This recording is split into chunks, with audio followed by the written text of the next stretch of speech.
ತಿಳಿಸಿ. ಗುರು ಹೇಳ್ತಾರೆ, ಹಿಂದೂ ಸಂಪ್ರದಾಯದಲ್ಲಿ ಹಲವು ಬಗೆಯ ವ್ರತಾಚರಣೆಗಳಿವೆ. ಏಕಾದಶಿ, ಅಮಾವಾಸ್ಯೆ, ಹುಣ್ಣಿಮೆ, ಕೃತಿಕ ಮುಂತಾಗಿ ಹಲವು ವ್ರತಗಳು ಸಾಧಾರಣವಾಗಿ ಉಪವಾಸದಿಂದ ಕೂಡಿರುತ್ತದೆ. ಈ ಸ್ಥೂಲ ದೇಹ ಅನ್ನಮಯ ಕೋಶವಾಗಿದ್ದು, ಕಾಲಕ್ಕೆ ಸರಿಯಾಗಿ ಅನ್ನ ನೀರು ಸೇವನೆಯಾಗದಿದ್ದರೆ ಜೀವಿಯು ದುಃಖಿಸುತ್ತಾನೆ. ಜೀವಿಗೆ ಕಷ್ಟ ಕೊಡುವುದನ್ನು ಶಾಸ್ತ್ರಕಾರರು ಆತ್ಮಾಘಾತ ಮಹಾಪಾಪವೆಂದು ತಿಳಿಸಿದ್ದಾರೆ. ವ್ರತಾಚರಣೆ ಪುಣ್ಯ ಪ್ರಾಪ್ತಿಯಾಗುವುದೆಂದು, ಪರಲೋಕ ಸುಖ ಇತ್ಯರ್ಥ ಸಿದ್ಧಿ ಆಗುವುದೆಂದು ಹೇಳಿದೆ. ಹೀಗೆ ನಂಬಿದ ಶ್ರೀ ಪುರುಷರಿಗೆ ಯಥಾರ್ಥ ತಿಳಿಸುವುದಲ್ಲ. ಅವರು ಕೇವಲ ಪರಲೋಕದ ಸುಖದ ಬಯಕೆಗಾಗಿ, ಇಷ್ಟಾರ್ಥ ಸಿದ್ಧಿಗಾಗಿ ವ್ರತಾಚರಣೆ ಮಾಡುತ್ತಾರೆ. ಆ ಕಾಲದಲ್ಲಿ ಉಪವಾಸಾದಿಗಳನ್ನು ಮಾಡಿ ಅದರಿಂದ ಆತ್ಮಾಘಾತದ ಮಹಾ ಪಾಪವನ್ನು ಮಾಡಿದವರಾಗಿ ಮತ್ತಷ್ಟು ದುಃಖಕ್ಕೆ ಒಳಗಾಗುತ್ತಾರೆ. ಶುದ್ಧ ಏಕಾದಶಿಯಿಂದ ಕಲ್ಯಾಣವಾಗುತ್ತದೆ ಎಂಬುದು ನಾನು ಒಪ್ಪುತ್ತೇನೆ. ಆದರೆ ಇವರು ಆಚರಿಸುವ ರೀತಿ ನನಗೆ ಸರಿ ಕಾಣದು.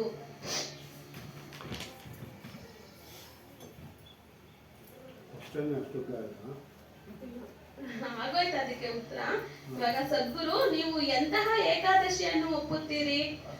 ಗುರು ಹೇಳ್ತಾರೆ, ಶುದ್ಧ ಏಕಾದಶಿ ಅಂದರೆ 5 ಜ್ಞಾನೇಂದ್ರಿಯ, 5 ಕರ್ಮೇಂದ್ರಿಯ ಹಾಗೂ ಮನಸ್ಸನ್ನು ನಿಯಂತ್ರಿಸುವುದು. ಇದುವೇ ಶುದ್ಧ ಏಕಾದಶಿ ವ್ರತ. ಈ ವ್ರತವನ್ನು ಆಚರಿಸುವ ಪ್ರತಿಯೊಬ್ಬರು ಅಲೌಕಿಕ ಆನಂದವನ್ನು ಪಡೆಯುತ್ತಾರೆ. ಇದನ್ನು ಬಿಟ್ಟು ಉಪವಾಸದಿಂದ ಹೊಟ್ಟೆ ಹಸಿದುಕೊಂಡು ಸಾಯುವುದೇ ವ್ರತವೆಂದು ಹೇಳುತ್ತಾರೆಯೇ ಅಂತ ಕೇಳ್ತಾರೆ. ನಾರದ ಪಂಚತಂತ್ರದಲ್ಲಿ ಹೀಗೆ ಹೇಳಿದೆ: ಬಾಲಹತ್ಯೆ, ಸ್ತ್ರೀಹತ್ಯೆ, ಗೋಹತ್ಯೆ, ಬ್ರಹ್ಮಹತ್ಯೆ ಎಂಬ 4 ಹತ್ಯೆ ಪಾಪಗಳು. ಒಂದು ರಾತ್ರಿ ಉಪವಾಸವಿರುವುದರಿಂದ ಜೀವಿಗೆ ಆಗುವ ಸಂಕಷ್ಟಕ್ಕಾಗಿ ಮಾನವನಿಗೆ ತಗುಲುವುದಾಗಿ ಹೇಳುತ್ತಾರೆ. ಮತ್ತು ಅವನು ಚಾಂಡಾಲ, ಒಲೆಯನೆಂದು ಕೂಡ ಅನಿಸಿಕೊಳ್ಳುತ್ತಾನೆ. ಆದುದರಿಂದ ಉಪವಾಸ ವ್ರತಾಚರಣೆಯಿಂದ ಪುಣ್ಯದ ಬದಲು ಪಾಪವೇ ಪ್ರಾಪ್ತಿಯಾಗುತ್ತದೆ. ಸುಳ್ಳು ಹೇಳುವುದಿಲ್ಲ, ಜೀವ ಹಿಂಸೆ ಮಾಡುವುದಿಲ್ಲ ಮುಂತಾಗಿ ದುರ್ಗುಣಗಳನ್ನು ವಿಸರ್ಜಿಸುವುದಕ್ಕಿಂತಲೂ ಉತ್ತಮ ವ್ರತ ಬೇರೊಂದಿಲ್ಲ. ಹಾಗಿದ್ದರೆ ಈ ವ್ರತಾಚರಣೆಗಳು ಯಾರಿಂದ ವ್ಯಾಪಕವಾದವು?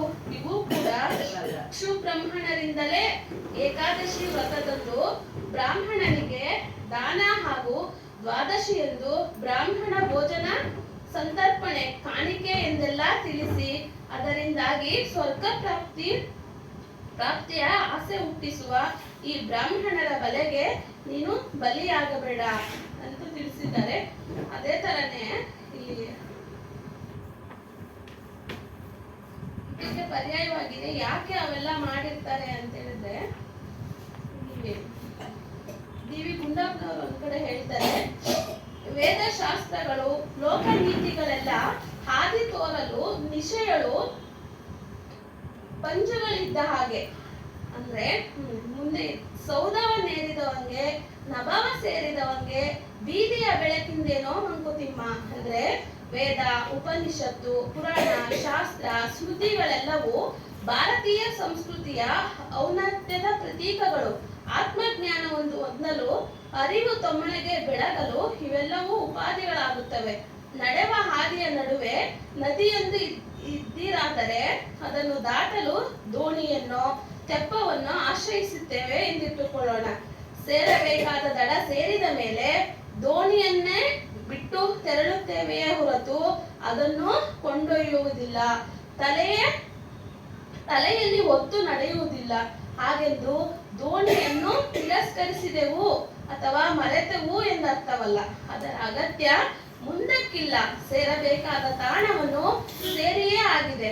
ಬದುಕಿನ ಪರಮ ಲಕ್ಷ್ಯವಾಗಿದ್ದ ತಾಣ ಸೇರಿದ ಮೇಲೆ ಅದುವರೆಗೆ ನಡೆದ ಬಂದ ದಾರಿ ನೆನಪು ಮಾತ್ರ.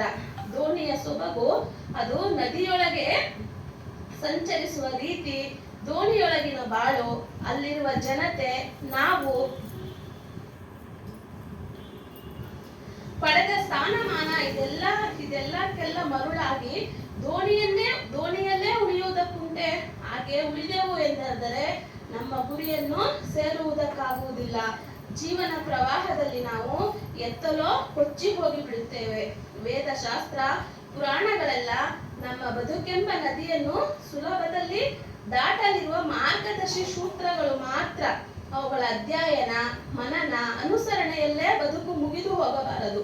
ಅದು ತೊರೆದ ದರ್ಶನದ ಬೆಳಕಿನಲ್ಲಿ ನಮ್ಮೊಳಗಿನ ಆತ್ಮ ಚೈತನ್ಯ ಬೆಳಗಬೇಕು. ಹೀಗೆ ಆತ್ಮಜ್ಞಾನಿಯಾದವನಿಗೆ ವೇದಶಾಸ್ತ್ರಗಳೆಲ್ಲ ದಾರಿ ದೀಪದಂತೆ. ನಡೆದು ಬಂದ ದಾರಿಗೆ ಬೆಳಕು ಮಾಧ್ಯಮವಾಗದಷ್ಟೇ ಉಳಿಯುತ್ತದೆ. ಆತ್ಮಜ್ಞಾನವನ್ನು ಪಡೆದವನು ಅರಿವೆಂಬ ಗೋಪುರದ ಶಿಖರಾಗ್ರದಲ್ಲಿರುತ್ತಾನೆ. ಆಗ ಎತ್ತರಕ್ಕೆ ಬೆಳೆದಿರುತ್ತಾನೆ. ಪ್ರತಿ ಸೂರ್ಯನಂತೆ ಕಂಗೊಳಿಸುತ್ತಾನೆ. ಅವನಿಗೆ ಮತ್ತೆ ಉಪಾಧಿಯನ್ನು ಆಶ್ರಯಿಸುವ ಅಗತ್ಯವಿರುವುದಿಲ್ಲ. ನಮ್ಮ ಸಂಸ್ಕೃತಿಯ ಬೆಳಕಿನಲ್ಲಿ ಮುನ್ನಡೆದು ಆತ್ಮ ಸಾಕ್ಷಾತ್ಕಾರ ಪಡೆಯುವುದು ನಮ್ಮೆಲ್ಲರ ಬದುಕಿನ ಉದ್ದೇಶವಾಗಬೇಕು. ಎಲ್ಲರಿಗೂ ಎತ್ತರಕ್ಕೆ ಏರಲು ಸಾಧ್ಯವಿಲ್ಲ, ಆದರೆ ಸಣ್ಣ ಪ್ರಯತ್ನವನ್ನು ಮಾಡಬಹುದಲ್ಲ. ಮೇಲುಗಿರಿಯ ತುತ್ತ ತುದಿಯನ್ನು ಏರಲಾಗದಿದ್ದರೂ ತಪ್ಪಲಲ್ಲಾದರೂ ವಿಹರಿಸಬಹುದಲ್ಲ. ಆಳ ಕಣಿವೆಯ ಕತ್ತಲಿಗೆ ಈಚೆ ಬರಬಹುದಲ್ಲ. ಬದುಕಿನ ಕೆಲವೊಂದು ಪ್ರಶ್ನೆಗಳಿಗೆ, ಧರ್ಮ ಸಂಕಟಗಳಿಗೆ ವೇದಶಾಸ್ತ್ರಗಳಲ್ಲೂ ಉತ್ತರ ಸಿಗದೆ ಹೋದಾಗ ಹಿರಿಯರ ಅನುಭವ, ಪರಂಪರೆಯಲ್ಲಿ ಆಚಾರದಲ್ಲೂ ಪರಿಹಾರವಿಲ್ಲದೆಯೇ ಹೋದಾಗ ನಾವು ಆಶ್ರಯಿಸುವುದು ಆಂತರ್ಯವನ್ನು. ಅಂತರಂಗಕ್ಕೆ ಒಳೆದಂತೆ ನಡೆಯುವುದೇ ಜೀವನ ಧರ್ಮವಾಗುತ್ತದೆ. ಈ ಆಂತರ್ಯದ ಶಕ್ತಿ ನಮ್ಮೆಲ್ಲರೊಳಗೂ ಬೆಳಗಿರಬೇಕಾದರೆ ನಮ್ಮ ಸಂಸ್ಕೃತಿ ಒಳತಿರುವುಗಳನ್ನು ಅರ್ಥೈಸಿಕೊಳ್ಳಬೇಕು. ಆಚರಣೆಯು ನಾಟಕವಾಗಬಾರದು. ನಮ್ಮೊಳಗಿನ ಚೈತನ್ಯ ವಿಸ್ತಾರವನ್ನು ಅರ್ಥೈಸಿಕೊಳ್ಳೋಣ. ನಡೆದ ದಾರಿಯಲ್ಲೇ ಮತ್ತೆ ಮತ್ತೆ ಸುತ್ತುವರಿಯದೆ ದೃಢ ಹೆಜ್ಜೆಗಳೊಂದಿಗೆ ಗುರಿಯತ್ತ ಮುಂದುವರಿಸೋಣ. ವ್ಯಾವಹಾರಿಕವಾಗಿ ನಮ್ಮ ಬದುಕಿನ ಆಯ್ಕೆ ಏನೇ ಇದ್ದರೂ ಅತ್ಯಂತಿಕ ಲಕ್ಷ್ಯ ಪರಮಾತ್ಮನ ಕಡೆಗೆ ಇರುವಂತೆ ಎಚ್ಚರ ವಹಿಸೋಣ. ಗುರುವಿನ ಆಶೀರ್ವಾದ ನಮ್ಮೊಂದಿಗೆ ಸದಾ ಇರಲೆಂದು ಹೇಳುತ್ತಾ ಈ ಚಿಂತನೆಯನ್ನ ಇಲ್ಲಿಗೆ ಮುಗಿಸ್ತಾ ಇದ್ದೀನಿ. ಸದ್ಗುರು ದೇವಾಯ. ಎರಡೇ ಲೈನ್ನಾಗೆ ಅದು ಅರ್ಥ ಹೇಳೋದು ಪೂರ್ತಿ ಒಂದು ಓದಿದ್ರೆ ಗೊತ್ತಾಗೋದಿಲ್ಲ. ಇಲ್ಲ, ಅದು ತಾತ್ಪರ್ಯ ಹೇಳಿದ್ರು ಅಷ್ಟು. ಅದಕ್ಕೆ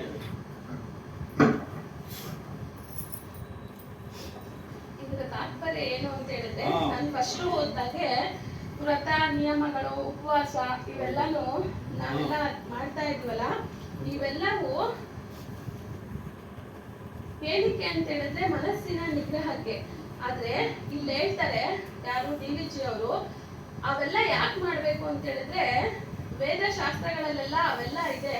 ಆದ್ರೆ ಅದನ್ನೆಲ್ಲ ಸುಮ್ಮನೆ ಮಾಡ್ಕೊಂಡು ನಾವು ಅಲ್ಲೇ ಕೂರೋದ್ ಬೇಡ.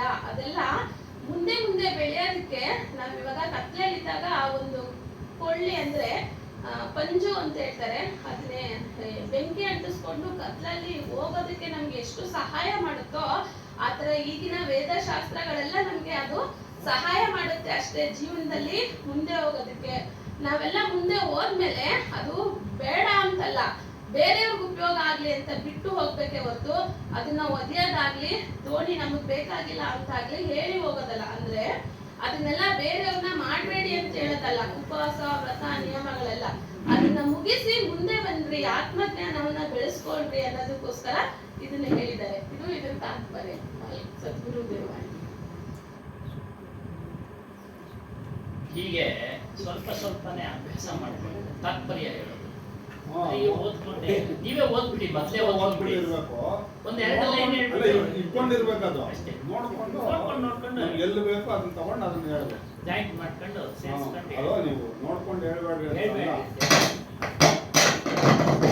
ಓದ್ಬಿಟ್ಟಿರ್ಬೇಕು.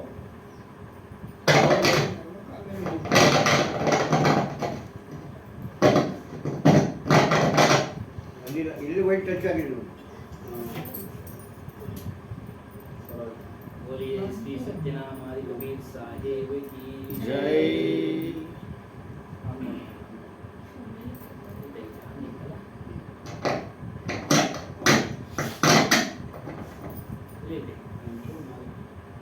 पूज्य प्रातस्मरणीय सद्गुरुಗಳಾದ ಸದ್ಗುರು ಶ್ರೀ ಹನುಮಾನ್ ಸಾಹೇಬರ ಚರಣಾರವಿಂದಗಳಿಗೆ ವಂದಿಸುತ್ತಾ ಗುರುಮಾತಾಜಿಯವರ ಶರಣಗಳಿಗೆ ಒಂದು ಸುತ್ತ, ನೆರೆದಿರುವ ಎಲ್ಲ ಮಾನ್ಯರಿಗೆ ಒಂದು ಸುತ್ತ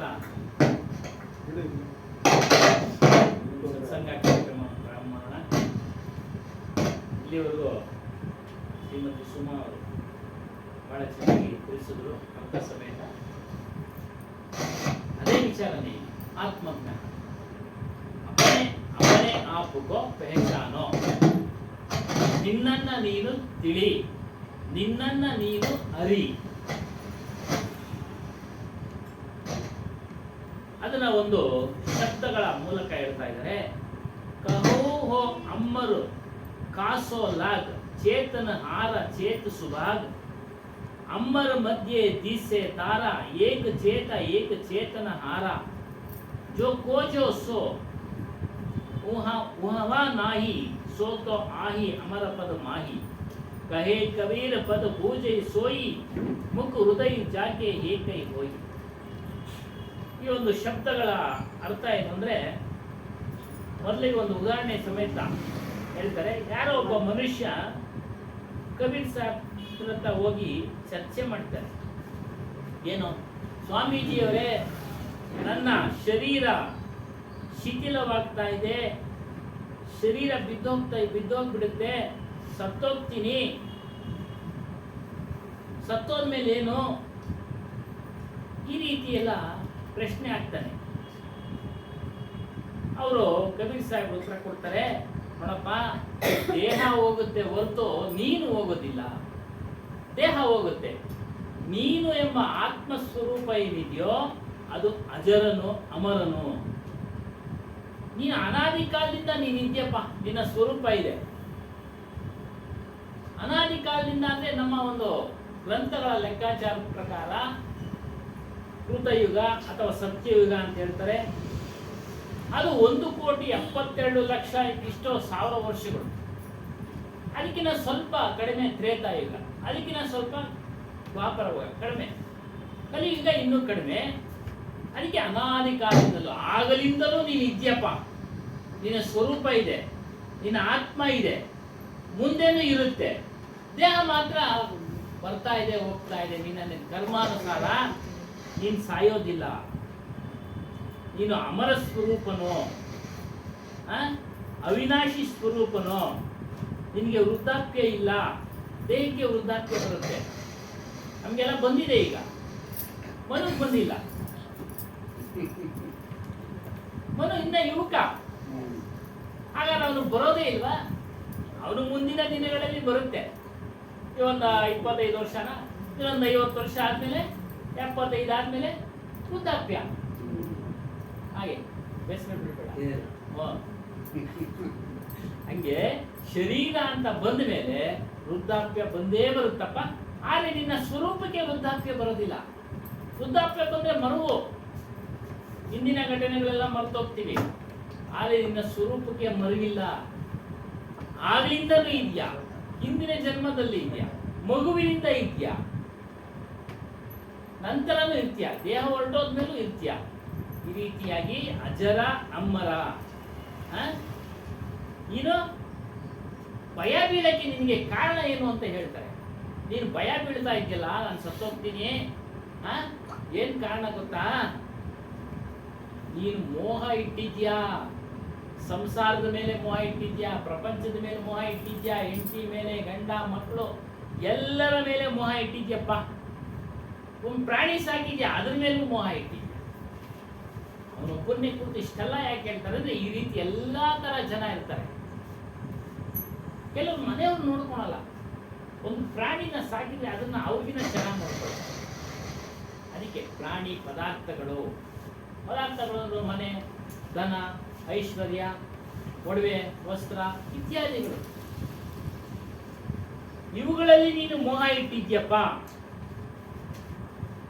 ಆ ಮೋಹದ ಕಾರಣದಿಂದಾಗಿ ನೀನು ಮರಣ ಸಮಯದಲ್ಲಿ ಇದನ್ನೆಲ್ಲ ಬಿಟ್ಟು ಹೋಗ್ಬೇಕಲ್ಲ ಅನ್ನೋದೊಂದು ಭಯ ನಿನಗೆ ಕಾಡುತ್ತೆ. ನನ್ನ ನಂತರ ಇದೇನಾಗ್ಬಿಡುತ್ತೋ, ವ್ಯಾಪಾರ ಏನಾಗ್ಬಿಡುತ್ತೋ, ನನ್ನ ಮಕ್ಕಳು ನಡೆಸ್ಕೊಂಡು ಹೋಗ್ತಾರೋ ಇಲ್ವೋ ಸರಿಯಾಗಿ. ಯಾಕೆ? ವ್ಯಾಪಾರದಲ್ಲಿ ಮೋಹ ಇಟ್ಟು. ಈ ರೀತಿಯಾಗಿ ಮೋಹ ಇಟ್ಟಿರೋದ್ರಿಂದ ನಿನಗೆ ಭಯ. ನೀನು ಯಾವಾಗ ಮೋಹವನ್ನ ಬಿಡ್ತೀಯೋ ಅದು ಯಾರೇ ಆಗಿರಲಿ, ವಿದ್ಯಾವಂತನಾಗಿರ್ಬೋದು, ವಿದ್ಯಾವಂತನ ಅಲ್ಲದೆ ಆಗಿರ್ಬೋದು, ಬಡವನಾಗಿರ್ಬೋದು, ಶ್ರೀಮಂತನಾಗಿರ್ಬೋದು, ಎಲ್ರಿಗೂ ಅನ್ವಯಿಸುತ್ತೆ ವಿಚಾರ. ಒಟ್ಟಾರೆ ಮೋಹ ಇಟ್ಟಿರ್ತಾರೆ, ಒಬ್ಬರಲ್ಲ ಒಬ್ರು ಒಂದೊಂದರಲ್ಲಿ ಮೋಹ ಇಟ್ಟಿರ್ತಾರೆ. ಹಾಗಾಗಿ ಸಾಮೂಹಿಕವಾಗಿ ಹೇಳ್ತಾರೆ, ಮನುಷ್ಯ ಮೋಹವನ್ನ ಇಟ್ಟಿರ್ತಾನೆ. ಒಬ್ಬೊಬ್ರು ಒಂದೊಂದು ರೀತಿಯಲ್ಲಿ ಮೋಹ, ಎಲ್ಲರೂ ಒಂದೇ ರೀತಿಯಲ್ಲಿ ಇಡಬೇಕಲ್ಲ. ನಾವು 10 ಜನ ಸೇರಿದ್ದೀವಿ, ನಾವು 10 ಥರ ಮೋಹ ಇಟ್ಕೊಂಡಿರ್ತೀವಿ. ನಿಮ್ಗಿರೋ ಮೋಹ ನನಗಿರೋದಿಲ್ಲ, ನನಗಿರೋ ಮೋಹ ಇವ್ರಿಗಿರೋದಿಲ್ಲ. ಅದನ್ನ ಭಯನಪ್ಪ, ಅದನ್ನ ಬಿಡೋ ನೀನು, ಅದನ್ನ ಬಿಡೋ ನೀನು. ಮೋಹವನ್ನ ಬಿಟ್ಟರೆ ನಿನ್ಗೆ ಭಯ ಹೊರಟೋಗುತ್ತೆ, ಭಯ ಹೊರಟೋಗುತ್ತೆ. ಆ ಭಯ ಹೋಗ್ಬೇಕಾದ್ರೆ ನೀನು ಜ್ಞಾನ ತಿಳಿಬೇಕು, ಜ್ಞಾನ ತಿಳಿಬೇಕು. ಈ ಒಂದು ಪ್ರಪಂಚದಲ್ಲಿ ಶರೀರವನ್ನ ಯಾರು ಧಾರಣೆ ಮಾಡಿದ್ರು ಇಲ್ಲಿವರೆಗೂ ಯಾರೂ ಸಹ ಇಲ್ಲ. ಉದಾಹರಣೆ ಕೊಡ್ತಾರೆ, ಹಿರಣ್ಯಕಶಿಪು ತಪಸ್ ಮಾಡಿ, ಬ್ರಹ್ಮನನ್ನ ಕುರಿತು ತಪಸ್ ಮಾಡಿ, ನಾನು ಶರೀರದಿಂದ ಅಮರನಾಗಬೇಕು ಅಂತ ಕೇಳ್ತಾನೆ. ನನ್ನನ್ನು ಯಾರೂ ಸಾಯಿಸಬಾರದು. ಬ್ರಹ್ಮ ಹೇಳ್ತಾನೆ ಅದು ಸಾಧ್ಯ ಇಲ್ಲ. ಆ ರೀತಿ ಅಮರತ್ವ ಕೊಡೋದಕ್ಕೆ ಶರೀರಕ್ಕೆ, ನಿನಗೆಲ್ಲ ಅವ್ನು ಹೇಳೋದು. ಅಲ್ಲಿ ನೀನು ಅಂತ ಹೇಳಿದಾಗ ನಾವೆಲ್ಲ ಕಥೆಗಳಲ್ಲಿ ಕೇಳಿದಾಗ ಅವನು ಅಂತಂದ್ವಿ. ಆದರೆ ನಾವಿಲ್ಲಿ ಅರ್ಥ ಮಾಡ್ಕೊಳ್ಬೇಕೇನೋದು, ಶರೀರಕ್ಕೆ ಅಮರತ್ವ ಅವ್ನು ಕೇಳೋದು. ಸಾಧ್ಯ ಇಲ್ಲ ಅಂದ್ಬಿಡ್ತಾನೆ. ಯೋಚನೆ ಮಾಡ್ದ, ಸಾಧ್ಯ ಇಲ್ಲ ಅಂದ್ಬಿಟ್ನಲ್ಲ, ಏನ್ ಮಾಡೋದು? ಅದಕ್ಕೆ ಅವನು ಯೋಚನೆ ಮಾಡ್ತಾನೆ ಹಿರಣ್ಯಕಶಿಪು. ಆಯ್ತಪ್ಪ, ನಾನು ಕೇಳಿದ ರೀತಿ ವರ ಕೊಡು. ಏನ್ ಕೇಳು? ಒಳಗಡೆ ಸಾಯಬಾರ್ದು, ಹೊರಗಡೆ ಸಾಯಬಾರ್ದು, ಹಗಲಿನಲ್ಲಿ ಸಾಯಬಾರ್ದು, ರಾತ್ರಿಯಲ್ಲಿ ಸಾಯಬಾರ್ದು, ಪ್ರಾಣಿಗಳಿಂದ ಸಾಯಬಾರ್ದು, ಮನುಷ್ಯನಿಂದ ಸಾಯಬಾರ್ದು. ಆಯ್ತು ಅಂದ. ಅಲ್ಲೊಂದು ವೀಕ್ನೆಸ್ ಪಾಯಿಂಟ್ ಏನು? ಬ್ರಹ್ಮನಿಗೆ ಗೊತ್ತಾಯ್ತು. ಇದೆಲ್ಲ ಕಥೆಗಳು ಇರ್ಲಿ, ನಿಜ ಇಲ್ಲ ನಮಗೆ ಬೇಡ. ಕಥೆಗಳು ವೀಕ್ನೆಸ್ ಪಾಯಿಂಟ್ ಬ್ರಹ್ಮನಿಗೆ ಗೊತ್ತಾಯ್ತು. ಏನು? ಹಗಲಿನಲ್ಲಿ ಸಾಯಬಾರ್ದು, ರಾತ್ರಿಯಲ್ಲಿ ಸಾಯಬಾರ್ದು. ಹಗಲು ಮತ್ತು ರಾತ್ರಿ ನಡುವೆ ಸಂಧ್ಯಾಕಾಲ ನೋಡಿ, ಇದು ಸಂಧ್ಯಾಕಾಲ. 6 ಗಂಟೆಯಿಂದ 6:30, 7 ಗಂಟೆ ಇತ್ಯಾದಿ ಟೈಮ್ಗಳು ಸೂರ್ಯೋದಯಕ್ಕೆ ಅನುಗುಣವಾಗಿರ್ತವೆ. ಹಾಗಾಗಿ ಸಂಧ್ಯಾಕಾಲದಲ್ಲಿ ಅವನಿಗೆ ಫಿಕ್ಸ್ ಆಯ್ತು ಮುಹೂರ್ತ. ಇನ್ನು ಪಶುಗಳಿಂದ ಇಲ್ಲ, ನರಮನುಷ್ಯನಿಂದ ಇಲ್ಲ. ಅರ್ಧ ನರಮನುಷ್ಯ ದೇಹ, ತಲೆ ಬಂದು ಸಿಂಹನ. ಹಾಗೆ ಅದನ್ನು ಉದಾಹರಣೆ ಕೊಡ್ತಾರೆ. ಶರೀರದಿಂದ ಅಮರರಾಗದಕ್ಕೆ ಯಾರೂ ಸಾಧ್ಯ ಇಲ್ಲ, ಯಾರೂ ಸಾಧ್ಯ ಇಲ್ಲ. ಹಾಗಾಗಿ ಶರೀರ ಯಾವತ್ತೂ ಅಮರವಾಗೋದಕ್ಕೆ ಸಾಧ್ಯ ಇಲ್ಲಪ್ಪ ಅಂತ ಅವ್ರಿಗೆ ತಿಳಿಸಿ ಹೇಳ್ತಾ ಇದ್ದಾರೆ. ಆ ವ್ಯಕ್ತಿಗೆ ಕೋಯಿ ನಹಿ ಹೋಗ, ಯಾರೂ ಇಲ್ಲ. अमर बनना चाहते हो क्योंकि आत्मज्ञान का नहीं है. ಏನು ನೀನು ಅಮರನಾಗಬೇಕಾದ್ರೆ ಆತ್ಮಜ್ಞಾನ ತಿಳಿ, ಇಲ್ಲ ಅಂದ್ರೆ ಅಮರನಾಗಕ್ಕೆ ಸಾಧ್ಯ ಇಲ್ಲ. ನಾನು ಅಮರನೇ, ಎಷ್ಟು ಸೂಕ್ಷ್ಮ. ನನ್ನ ಸ್ವರೂಪ ಅಮರವೇ, ಅದು ಅರಿವಾಗಬೇಕು ನನಗೆ. ಅದು ಅರಿವಾದಾಗ ನಾನು ಈಗ ಹೇಳಿದ್ರಲ್ಲ ಏಕಾದಶಿ ವ್ರತ, ಅವುಗಳನ್ನೆಲ್ಲ ಮಾಡಲ್ಲ. ಏಕಾದಶಿಗೆ ಏನಂತ ಹೇಳಿದ್ರು ಅವರು? ನಮ್ಮ ಜ್ಞಾನೇಂದ್ರಿಯಗಳನ್ನ ಹತೋಟಿಯಲ್ಲಿ ಇಟ್ಕೊಂಡು ಎಷ್ಟು ಬೇಕೋ ಅಷ್ಟು ಉಪಯೋಗಿಸ್ಬೇಕು. ಏಕಾದಶಿ ಅಂದ್ರೆ ಒಂದೊತ್ತು ಊಟ. ಇವುಗಳಿಗೂ ಅಷ್ಟೇ, ಎಷ್ಟು ಬೇಕೋ ಪಂಚ ವಿಷಯಗಳು ಬೇಕು, ಊಟ ಬೇಕು, ನಿದ್ರೆ ಬೇಕು, ಮತ್ತೊಂದು ಎಷ್ಟು ಬೇಕೋ ಅಷ್ಟು. ಉಪವಾಸದಂತೆ ಅದನ್ನು ಉಪಯೋಗಿಸಪ್ಪ, ಉಪವಾಸದಂತೆ ಉಪಯೋಗಿಸು. ಆವಾಗ ನೀನು ಅದರ ಸಮೀಪ ಹೋಗ್ತಾ ಇರ್ತೀಯ. ಆತ್ಮಜ್ಞಾನ ತಿಳಿದು ಅದರ ಮಾರ್ಗದಲ್ಲಿ ಹೋಗ್ಬೇಕಾದ್ರೆ ಇವುಗಳನ್ನೆಲ್ಲ ನಿಯಂತ್ರಣ ಮಾಡಬೇಕು. ಇನ್ನೊಂದು ಕತೆ, ಕಾಲ್ಪನಿಕ ಕತೆ.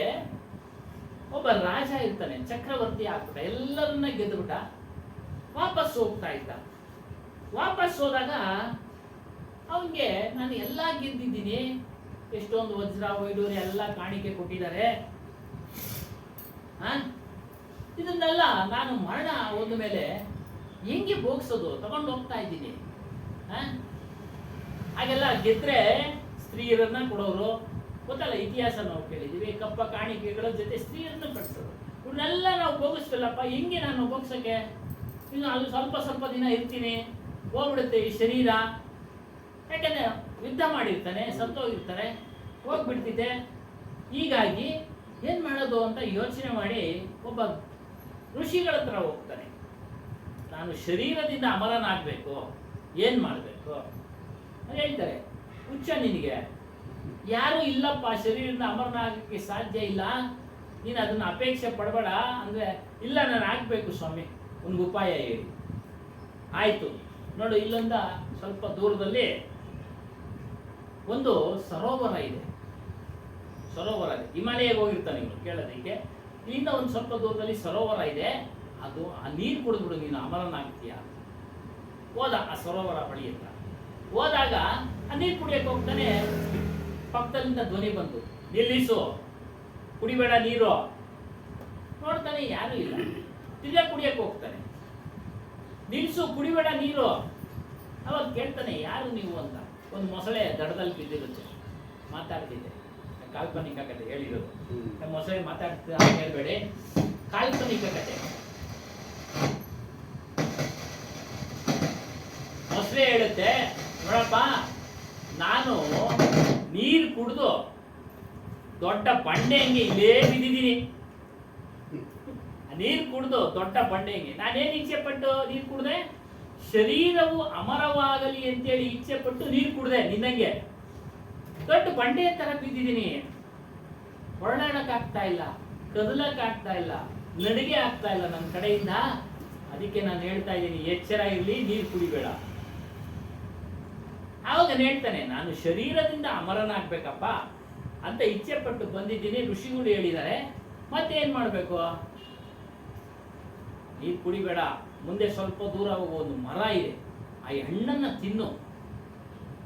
ಅದ್ರಲ್ಲಿ ಮರದಲ್ಲಿರ್ತಕ್ಕಂಥ ಹಣ್ಣನ್ನ ತಿನ್ನು, ಆವಾಗ ನೀನು ಅಮರನಾಗ್ತೀಯ. ಆಯ್ತು, ನೀರು ಕುಡಿಯೋದು ಬಿಟ್ಟ, ಹೋದ.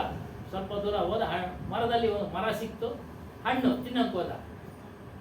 ಅಲ್ಲಿಂದನೂ ಒಂದು ಧ್ವನಿ, ತಿನ್ಬೇಡ ನೀನು ಹಣ್ಣನ್ನ. 2 ಸರಿ ಬರ್ತು. ಯಾರು ನೀವು ಅಂದಾಗ ಅಲ್ಲಿ ಇಬ್ರು ಯುವಕರು ಹೊಡೆದಾಡ್ತಾ ಇರ್ತಾರೆ. ಅವರು ಹೊಡೆದಾಡೋದನ್ನ ನಿಲ್ಲಿಸಿ ಹೇಳ್ತಾರೆ, ನೋಡಪ್ಪ, ನಾವು ನಿನ್ನಂಗೆ ಯಾವ ಯುವಕನಾಗಿರ್ಬೇಕು, ಅಮರನಾಗಿರ್ಬೇಕು ಅಂತ ಬಂದು ಹಣ್ಣನ್ನ ತಿಂದ್ವಿ. ಇಬ್ರು ಬಂದ್ವಿ, ಹಣ್ಣನ್ನ ತಿಂದ್ವಿ, ಇಬ್ರು ಹೊಡೆದಾಡ್ತಾನೆ ಇದ್ದೀವಿ. ಏನೋ ಪಂಚ ವಿಷಯಗಳು ನನಗ್ ಬೇಕು, ಸ್ತ್ರೀ ಬೇಕು, ಪುತ್ನಿ, ಮತ್ತೊಂದು ಬೇಕು ಅಂತ ಹೊಡೆದಾಡ್ತಾ ಇದ್ದೀವಿ. ನಾವ್ ಇಲ್ಲಿಂದ ಆಚೆಗೆ ಹೋಗಕ್ಕೆ ಆಗಿಲ್ಲಲ್ಲಪ್ಪ. ನಾನ್ ಮುಂದು ಅಂತ ಹೊಡೆದಾಡ್ತಾನೆ ಇದ್ದೀವಿ. ಅದನ್ನ ತಿಂದಬೇಡ ನೀನು ಹಣ್ಣು. ನೋಡಿ, ನಮ್ಗೆ ಇವಾಗ ಆ ಕಡೆನೂ ಇಲ್ಲ ಹೋಗೋದಿಕ್ಕೆ, ನಮ್ಗೆ ಈ ಕಡೆನೂ ಇಲ್ಲ. ಇಲ್ಲಿ ಮರಣನೂ ಆಗೋಂಗಿಲ್ಲ, ಮುಂದಕ್ಕೆ ಆಗೋ ಆಗಿಲ್ಲ. ಈ ರೀತಿ ಆಗ್ಬಿಟ್ಟಿದೆ. ಹಣ್ಣನ್ನು ತಿನ್ಬೇಡ. ಮತ್ತೇನ್ ಮಾಡ್ಬೇಕು? ನೀನು ಏನನ್ನ ಅಪೇಕ್ಷೆ, ಏನು ಶರೀರ ಅಮರನಾಗಬೇಕು ಅಂತೇಳಿ ಬಂದಿದ್ಯಾ, ಅದು ಸಾಧ್ಯ ಇಲ್ಲ. ಏನೇನು ಸ್ವಾಭಾವಿಕವಾದ ನಿಯಮಗಳಿದೆಯೋ ಅದು ಆಗಲೇ ತಿರ್ಬೇಕಪ್ಪ. ಆದ್ರೇನೆ ಒಳ್ಳೇದು, ಇಲ್ಲಾಂದ್ರೆ ಕಷ್ಟ ಆಗತ್ತೆ. ಅದು ಹೇಳ್ತಿದೆ ಏನು, ಅದಕ್ಕೊಂದು ಉದಾಹರಣೆ ಕೊಡ್ತಾರೆ. ಅನಾದಿ ಕಾಲದಿಂದ ಶರೀರ ಧಾರಣೆ ಮಾಡಿ ಬಂದಂತ ಎಲ್ಲಾ ಜೀವಿಗಳು ಅಮರರಾಗ್ಬಿಟ್ಟಿದ್ರೆ ನಮಗೆ ಈಗ ನಿಲ್ಲೋದಿಕ್ಕೆ ಸ್ಥಳ ಸಿಗ್ತಾ ಇರಲಿಲ್ಲ. ನಿಲ್ಲೋದಿಕ್ಕೆ ಚೆನ್ನಾಗಿದೆ. ಏನೋ ಎಷ್ಟು ವರ್ಷಗಳು ನಾವು ಹೇಳ್ತಾ ಇದ್ದೀವಿ, ಸತ್ಯಯುಗ, ತ್ರೇತಯುಗ, ದ್ವಾಪರ ಯುಗ, ಕಲಿಯುಗ. ಎಷ್ಟು ಜನ ಹುಟ್ಟಿ ಎಷ್ಟು ಜನ ಸತ್ತೋದ್ರು. ಉದಾಹರಣೆ, ಕುರುಕ್ಷೇತ್ರದಲ್ಲಿ 18 ಅಕ್ಷೋಹಿಣಿ ಸೈನ್ಯ ಸತ್ತೋಯ್ತು. ಅವರೆಲ್ಲ ಇದ್ದಿದ್ರೆ ನಾವು ಲೆಕ್ಕಾಚಾರ ಹಾಕ್ಬೇಕು, ನಾವು ಕಲ್ಪನೆ ಮಾಡ್ಕೊಳ್ಬೇಕು. ಏನೋ ಇದ್ದಿದ್ರೆ ನಮ್ಗೆ ಕುತ್ಕೊಳ್ಳೋಕೆ ಜಾಗ ಸಿಗ್ತಾ ಇತ್ತಾ, ನಿಂತ್ಕೊಳ್ಳೋಕೆ ಜಾಗ ಸಿಗ್ತಾ ಇತ್ತಾ? ಒಂದೊಂದು ಬಾರಿ ನೋಡ್ಬೇಕು, ರೈಲ್ನಲ್ಲಿ ಬರ್ಬೇಕಾದ್ರೆ ನಿಂತ್ಕೊಳ್ಳೋಕ್ಕೂ ಜಾಗ ಸಿಗೋದಿಲ್ಲ. ಅದ್ರ ಅನುಭವ ನಮ್ಗೆಲ್ಲ ಆಗಿದೆ. ನಿಂತ್ಕೊಳ್ಳೋಕ್ಕೂ ಜಾಗ ಸಿಗೋದಿಲ್ಲ. ನೋಡಿ, ಅದೇ ರೀತಿ ಪ್ರಪಂಚ ಆಗ್ಬಿಡೋದಪ್ಪ. ಹಾಗಾಗಿ ಶರೀರದ ಅಮರತ್ವವನ್ನ ಯಾರೂ ಕೇಳಬೇಡಿ. ಇದು ಸ್ವಾಭಾವಿಕ ಬಂದಿದೆ, ಸ್ವಾಭಾವಿಕವಾಗಿ ಇದು ಹೋಗೋದಿಕ್ ಬಿಡಿ. ಆದರೆ ಇಲ್ಲೊಂದು ಹೇಳ್ತಾರೆ, ಒಂದು ಮನುಷ್ಯ ಚೇತನ ಹಾರ ಚೇತಸುಬ. ಮನುಷ್ಯ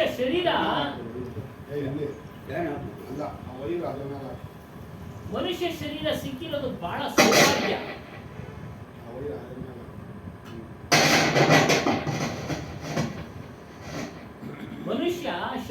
ಬದುಕಿರೋದು ಬಹಳ ಸೌಭಾಗ್ಯನಪ್ಪ. ಯಾಕೆ? ಏನೇನಿದೆ ಮನುಷ್ಯನ ಶರೀರದಲ್ಲಿ? ಬುದ್ಧಿ ಇದೆ, ಮನಸ್ಸಿದೆ, ಮತ್ತೆ ಪಶುಗಳಿಗಿದ್ದಂಗೆ ಕಣ್ಣು, ಕಿವಿ, ಮೂಗು, ನಾಲಿಗೆ ಎಲ್ಲ ಇದೆ, ಪಶುಗಳಿಗೂ ಇದೆ. ಆದರೆ ವಿಶೇಷವಾಗಿ ಏನಿದೆ? ಬುದ್ಧಿ ಇದೆ, ಮನಸ್ಸಿದೆ. ಆ ಇವೆರಡನ್ನ ಅರಿಯತಕ್ಕಂಥ ಅರಿವು ಸ್ವರೂಪನೊಬ್ಬನಿದಾನಪ್ಪ. ಅರಿವು ಸ್ವರೂಪನೊಬ್ಬನಿದಾನೆ. ಇದುಗಳನ್ನ ಉಪಯೋಗಿಸಿಕೊಂಡು ಸಮತೋಲನವಾಗಿ ಜೀವನವನ್ನ ನಡೆಸಬೇಕು. ನೀನು ಸಮತೋಲವಾಗಿ ಮೇಂಟೆನೆನ್ಸ್, ಬ್ಯಾಲೆನ್ಸ್ ಮೇಲೆ ಜೀವನ ತೆಗೆದುಕೊಂಡು ಯಾವುದು ಹೆಚ್ಚಾಗ, ಇವಾಗ ಉದಾಹರಣೆಗೆ ಸಿಹಿ ಜಾಸ್ತಿ ತಿಂದ್ರೆ ಮಧುಮೇಹ ಕಾಯಿಲೆ, ಉಪ್ಪು ಜಾಸ್ತಿ ತಿಂದ್ರೆ BP, ತಿಂದೆ ಇದ್ರೇನು ಕಾಯಿಲೆ. ನೋಡಿ, ಸಮತೋಲನ ಅದೇ ಬ್ಯಾಲೆನ್ಸ್ ಮೇಲೆ ನೀನು ಇದನ್ನು ಉಪಯೋಗಿಸ್ಕೊಂಡು ಹೋಗ್ಬೇಕು. ಬಹಳ ಖುಷಿ ಪಡು. ನೀನು ಆರೋಗ್ಯವಾಗಿ ಹುಟ್ಟಿದ್ಯಾ. ಕೆಲವರು ಹುಟ್ಟುವಾಗಲೇ ಅನಾರೋಗ್ಯದಿಂದ ಹುಟ್ಟುತ್ತಾರೆ. ಹುಟ್ಟುವಾಗಲೇ ಕೈ ಇರಲ್ಲೋ ಕಾಲಿರಲ್ಲೋ ಮನುಷ್ಯನ ಕುರಿತು ಹೇಳ್ತಾ ಇರೋದು. ಬಂದಲ್ಲ ಅವನಿಗೆ ಉತ್ತರ ಹೇಳ್ದವು. ಹುಟ್ಟುವಾಗಲೇ ಅನಾರೋಗ್ಯದಿಂದ ಹುಡ್ತಾರೆ, ಮತ್ತು ಕಾಲು ಕೈ ಇಲ್ಲೇ ಹುಡ್ತಾರೆ, ಕುರುಡನಾಗಿ ಹುಡ್ತಾರೆ, ಮೂಗನಾಗಿ ಹುಡ್ತಾರೆ, ಕಿವುಡನಾಗಿ ಹುಡ್ತಾರೆ, ಹುಚ್ಚನಾಗಿ ಹುಡ್ತಾರಪ್ಪ. ನೀನು ಖುಷಿ ಪಡು. ನೀನು ಎಲ್ಲ ಸ್ವಸ್ಥವಾಗಿದೆ. ನಿನಗೆ ಕಣ್ಣು, ಕಿವಿ, ಮೂಗು, ನಾಲಿಗೆ ಎಲ್ಲ ಚೆನ್ನಾಗಿದೆ, ಬುದ್ಧಿ ಚೆನ್ನಾಗಿದೆ. ಬಂದು ಪ್ರಶ್ನೆ ಮಾಡ್ತಾ ಇದ್ದೀನಿ. ಬಂದು ಪ್ರಶ್ನೆ ಮಾಡ್ತಾ ಇದ್ದೀನಿ. ನೋಡಿ ಎಷ್ಟು ಬುದ್ಧಿ. ನಾನು ಸತ್ತೋದ್ಮೇಲೆ ಎಲ್ಲೋಗ್ಬಿಡ್ತೀನಿ ಅಂತ ಯಾರಿಗೆ ಬರ್ತೀನಿ ಅಲ್ವಾ? ಬಹಳ ವಿವೇಕವಂತ ನೀನು. ಅದನ್ನ ಈ ಎಲ್ಲಾ ಇಂದ್ರಿಯಗಳು ಚೆನ್ನಾಗಿದೆ. ಈಗ ಸೌಭಾಗ್ಯಶಾಲಿ ನೀನು. ಖುಷಿ ಪಡಬೇಕು, ಖುಷಿ ಪಡಬೇಕು. ಮತ್ತು ಗುರುಕೃಪೆ ಸಂಪಾದನೆ ಮಾಡ್ಬೇಕಪ್ಪ ನೀನು. ಗುರುಕೃಪೆ ಸಂಪಾದನೆ ಮಾಡ್ಬೇಕು. ಗುರು ಕೃಪೆನ ಗಳಿಸಬೇಕಾದ್ರೆ ಎಲ್ಲಿ ಹೋಗ್ಬೇಕು? ನೀನು ಸಂತರ ಹತ್ರ ಹೋಗ್ಬೇಕು, ಮಹಾತ್ಮರ ಹತ್ರ ಹೋಗ್ಬೇಕು, ಗುರುಜನರ ಹತ್ರ ಹೋಗ್ಬೇಕು. ಅವರು ಸೇವೆ ಮಾಡಬೇಕು, ತನುಮಾನ ದನಗಳಿಂದ ಸೇವೆ ಮಾಡಬೇಕು. ಅವರು ಹೇಳಿದಂತೆ ವೈರಾಗ್ಯವನ್ನ ಧಾರಣೆ ಮಾಡಬೇಕು. ವೈರಾಗ್ಯವನ್ನ ಧಾರಣೆ ಮಾಡಬೇಕು. ಭೋಗನೇ ಪಡ್ತೀನಿ ಅಂದ್ರೆ ವೈರಾಗ್ಯಕ್ಕೆ ಜಾಗ ಇಲ್ಲ, ವೈರಾಗ್ಯಕ್ಕೆ ಜಾಗ ಇಲ್ಲ. ಹಾಗಾಗಿ ನೀನು ಮುಕ್ತಿ ಬೇಕು ಅಂದ್ರೆ ನೀನು ವೈರಾಗ್ಯವನ್ನ ಸ್ವಲ್ಪ ಸ್ವಲ್ಪ ಹಂತ ಹಂತವಾಗಿ ನೀನು ಧಾರಣೆ ಮಾಡ್ಕೊಂಡು ಹೋಗ್ಬೇಕು. ಮತ್ತು ಗುರುಕೃಪೆ, ಆ ಕೃಪೆ ಒಂದು ಬಾರಿ ಆದ ಬಳಿಕ ನೀನು ಅದನ್ನ ಮತ್ತೆ ಮತ್ತೆ ಗಳಿಸ್ಬೇಕಪ್ಪ ನೀನು. ಇವತ್ತು ಆಗ್ಬಿಡ್ತು ನನಗೆ ಕಿವಿನಲ್ಲಿ ಮಂತ್ರ ಹೇಳ್ಬಿಟ್ರು ಮುಕ್ತನಾಗೋದೆ ಅಂತ ಅಲ್ಲ, ಮುಕ್ತನಾಗೋದೆ ಅಂತ ಅಲ್ಲ. ಅದನ್ನ ಏನ್ ಹೇಳಿರ್ತಾರೋ ಅದನ್ನ ಮನಸ್ಸಿನಲ್ಲಿ ಧಾರಣೆ ಮಾಡ್ಕೊಂಡು ನಿನ್ನ ಆಚರಣೆಯಲ್ಲಿ ತೊಡಗಿಸಿಕೊಳ್ಬೇಕು.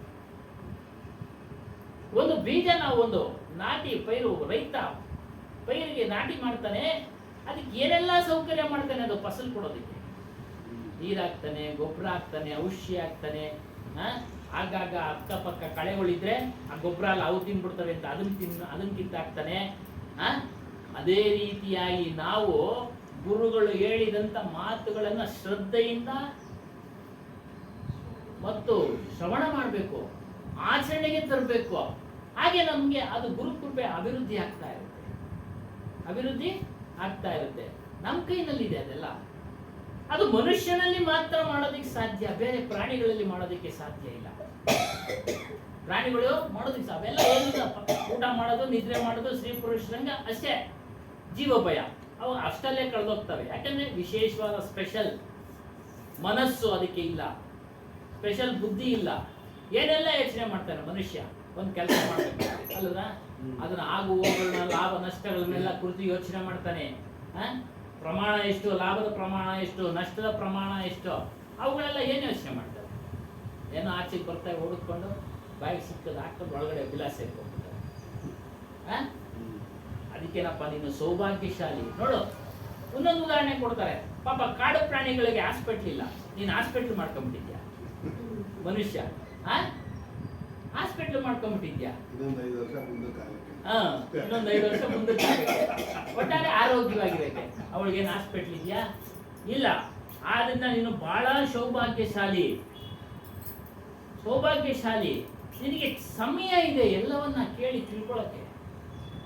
ನೀನು ಸಮಯ ಕೊಡ್ಬೇಕು. ಅದಕ್ಕೆ ಸಮಯ ನಿನಗೆ ಕೊಡೋದಿಲ್ಲ, ನೀನು ಸಮಯ ಕೊಡಬೇಕು ಕೇಳೋದಕ್ಕೆ, ಮಾಡೋದಕ್ಕೆ ಎಲ್ಲ.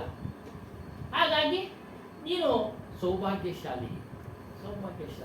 ಸಮಯ ಇಲ್ಲ ಅಂತ ಹೇಳ್ಬೇಡ. ನಾನು ಕೊನೆ ಟೈಮಿಗೆ ಬಂದಿದ್ದೆ, ನೀನು ಅಂತಿಮ ಯಾತ್ರೆ ಅಂತ ಆಯ್ತು. ಅಂತಿಮ ಯಾತ್ರೆ ಸಮಯಕ್ಕೆ ಬಂದಿದ್ದೆ ವಯಸ್ಸಾದ್ಮೇಲೆ.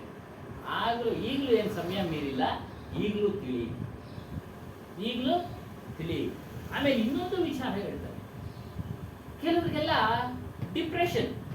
ನಾನು ಯಾರನ್ನೋ ಹತ್ಯೆ ಮಾಡಿಬಿಟ್ಟಿದ್ದೀನಿ, ಮೋಸ ಮಾಡಿಬಿಟ್ಟಿದ್ದೀನಿ, ನಾನು ಅರ್ಹನ ಆತ್ಮಜ್ಞಾನಕ್ಕೆ. ಅವೆಲ್ಲ ಏನಿಲ್ಲ. ನಿನಗೆ ಯಾವಾಗ ನೀನು ಸತ್ಸಂಗ ಬಂದು ನೀನು ವಿಚಾರಗಳನ್ನ ಕೇಳಕ್ಕೆ ಶುರು ಮಾಡ್ದೋ ಅವುಗಳನ್ನೆಲ್ಲ ಕಡಿಮೆ ಮಾಡ್ಕೊಂಡು ಹೋಗು.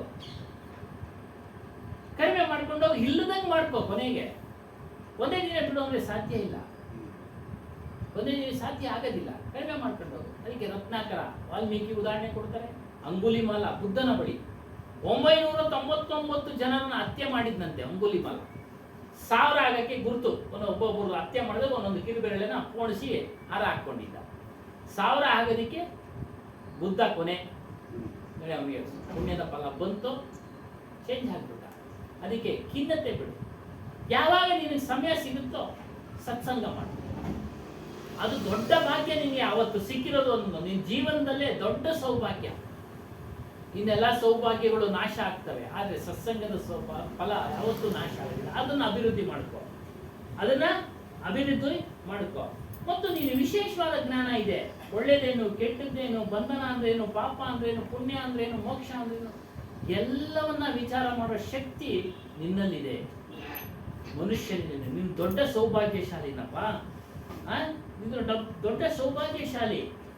ಹಾಗಾಗಿ ಚೆನ್ನಾಗಿ ಅರಿತು ನೀನು ಮುಂದೆ ಹೆಜ್ಜೆ ಇಡು. ಕಾಮ್ ಅಮೇಹಿ ಕರ್ನಾ ಪಡೆಗ ಹೇಳ್ತಾರೆ ನೋಡಿ. ನಮ್ಮನ್ನ ನಾವು ತಿಳಿಯೋ ಕೆಲಸ ನಾವೇ ಮಾಡಬೇಕು ಹೊರತು ಬೇರೆಯವರು ಮಾಡಕ್ ಸಾಧ್ಯ ಇಲ್ಲ.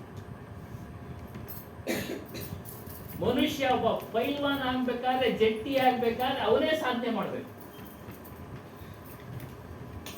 ಗುರುಗಳು ಹೇಳ್ಕೊಡ್ತಾರೆ, ಆ ವಿದ್ಯೆನ ಅವನು ಅಭ್ಯಾಸ ಮಾಡಬೇಕು. ಆಗ ಜಟ್ಟಿ ಆಗ್ತಾನೆ. ತಂತ್ರಗಾರಿಕೆಯನ್ನು ಹೇಳ್ತಾರೆ. ಕುಸ್ತಿ ಮಾಡುವಾಗ ಹೀಗೆ ಪಟ್ಟುಗಳನ್ನೆಲ್ಲ ಹೇಳ್ಕೊಡ್ತಾರೆ. ಅದನ್ನೆಲ್ಲ ಪ್ರಾಕ್ಟೀಸ್ ಮಾಡಿಸ್ತಾರೆ. ಒಂದೆರಡು ಬಾರಿ ಸೋಲು ಆಗುತ್ತೆ. ಆದರೆ ಬಿಡದೆ ಅವನು ಜಟ್ಟಿ ಆಗ್ಬೇಕು, ನಾನು ಪೈಲ್ವಾನ್ ಆಗ್ಬೇಕು ಅಂತೇಳಿ ಹೆಸರು ಗಳಿಸ್ಬೇಕು ಅಂತೇಳಿ ಸತತವಾಗಿ ಅಭ್ಯಾಸ ಮಾಡ್ತಾನೆ. ಅದೇ ರೀತಿಯಾಗಿ ನೀನು ನಿನ್ನನ್ನ ತಿಳಿಯೋ ಕೆಲಸ ನೀನೇ ಮಾಡಬೇಕು. ಬೇರೆಯವ್ರು ಮಾಡಿದ್ರೆ ಸಾಧ್ಯ ಇಲ್ಲ. ನಮ್ಮನೆ ನಾನು ಇಲ್ಲಿ ಕುಳಿತಿದ್ದೀನಿ, ನಾನು ತಿಳಿದು ಬಿಟ್ರೆ ನನ್ನ ಹೆಂಡತಿ ತಿಳಿದಂಗೆ ಆಗಲಿಲ್ಲ, ನಮ್ಮ ಮಕ್ಕಳು ತಿಳಿದಂಗೆ ಆಗಲಿಲ್ಲ. ಅವ್ರ ಕೆಲಸ ಅವರೇ ಮಾಡಬೇಕು. ಅದೇ ನನ್ನನ್ನು ನಾನು ತಿಳಿಯೋ ಕೆಲಸ ಪ್ರತಿಯೊಬ್ಬರು ಮಾಡಬೇಕು. ಬೇರೆಯವರು ಮಾಡಿದ್ರೆ ನಮಗೇನು ಸಿಗೋದಿಲ್ಲ, ಅದ್ರ ಫಲ ನಮ್ಮ ಉದ್ಧಾರ ಆಗೋದಿಲ್ಲ. ಅದಕ್ಕೆ ಕೃಷ್ಣನು ಹೇಳಿದ್ದಾನೆ, ನಿನ್ನನ್ನು ಉದ್ಧಾರ ನೀನೇ ಮಾಡ್ಕೊಳ್ಬೇಕಪ್ಪ ಅರ್ಜುನ. ನಾನು ತಿಳಿಸೋದು ಅಷ್ಟೇ ಕೆಲಸ. ತಿಳಿದು ನೀನು ಆ ಮಾರ್ಗದಲ್ಲಿ ನಡೆದ್ರೆ ನೀನು ಉದ್ಧಾರ, ಇಲ್ಲ ಅಂದ್ರೆ ಇಲ್ಲ. ಹಾಗಾಗಿ ಹೇಳ್ತಾರೆ, ವ್ಯವಹಾರದಲ್ಲೂ ಅಷ್ಟೇ. ಕೆಲವು ಸಮಯದಲ್ಲಿ ನಾವೇ ಕೆಲಸಗಳು ಮಾಡ್ಬೇಕಾಗುತ್ತೆ. ಯಾರೋ ಮಾಡಿದ್ದು ಯಾರೋ ಫಲ, ಅದು ಸಾಂಸಾರಿಕ ಅಷ್ಟೇ.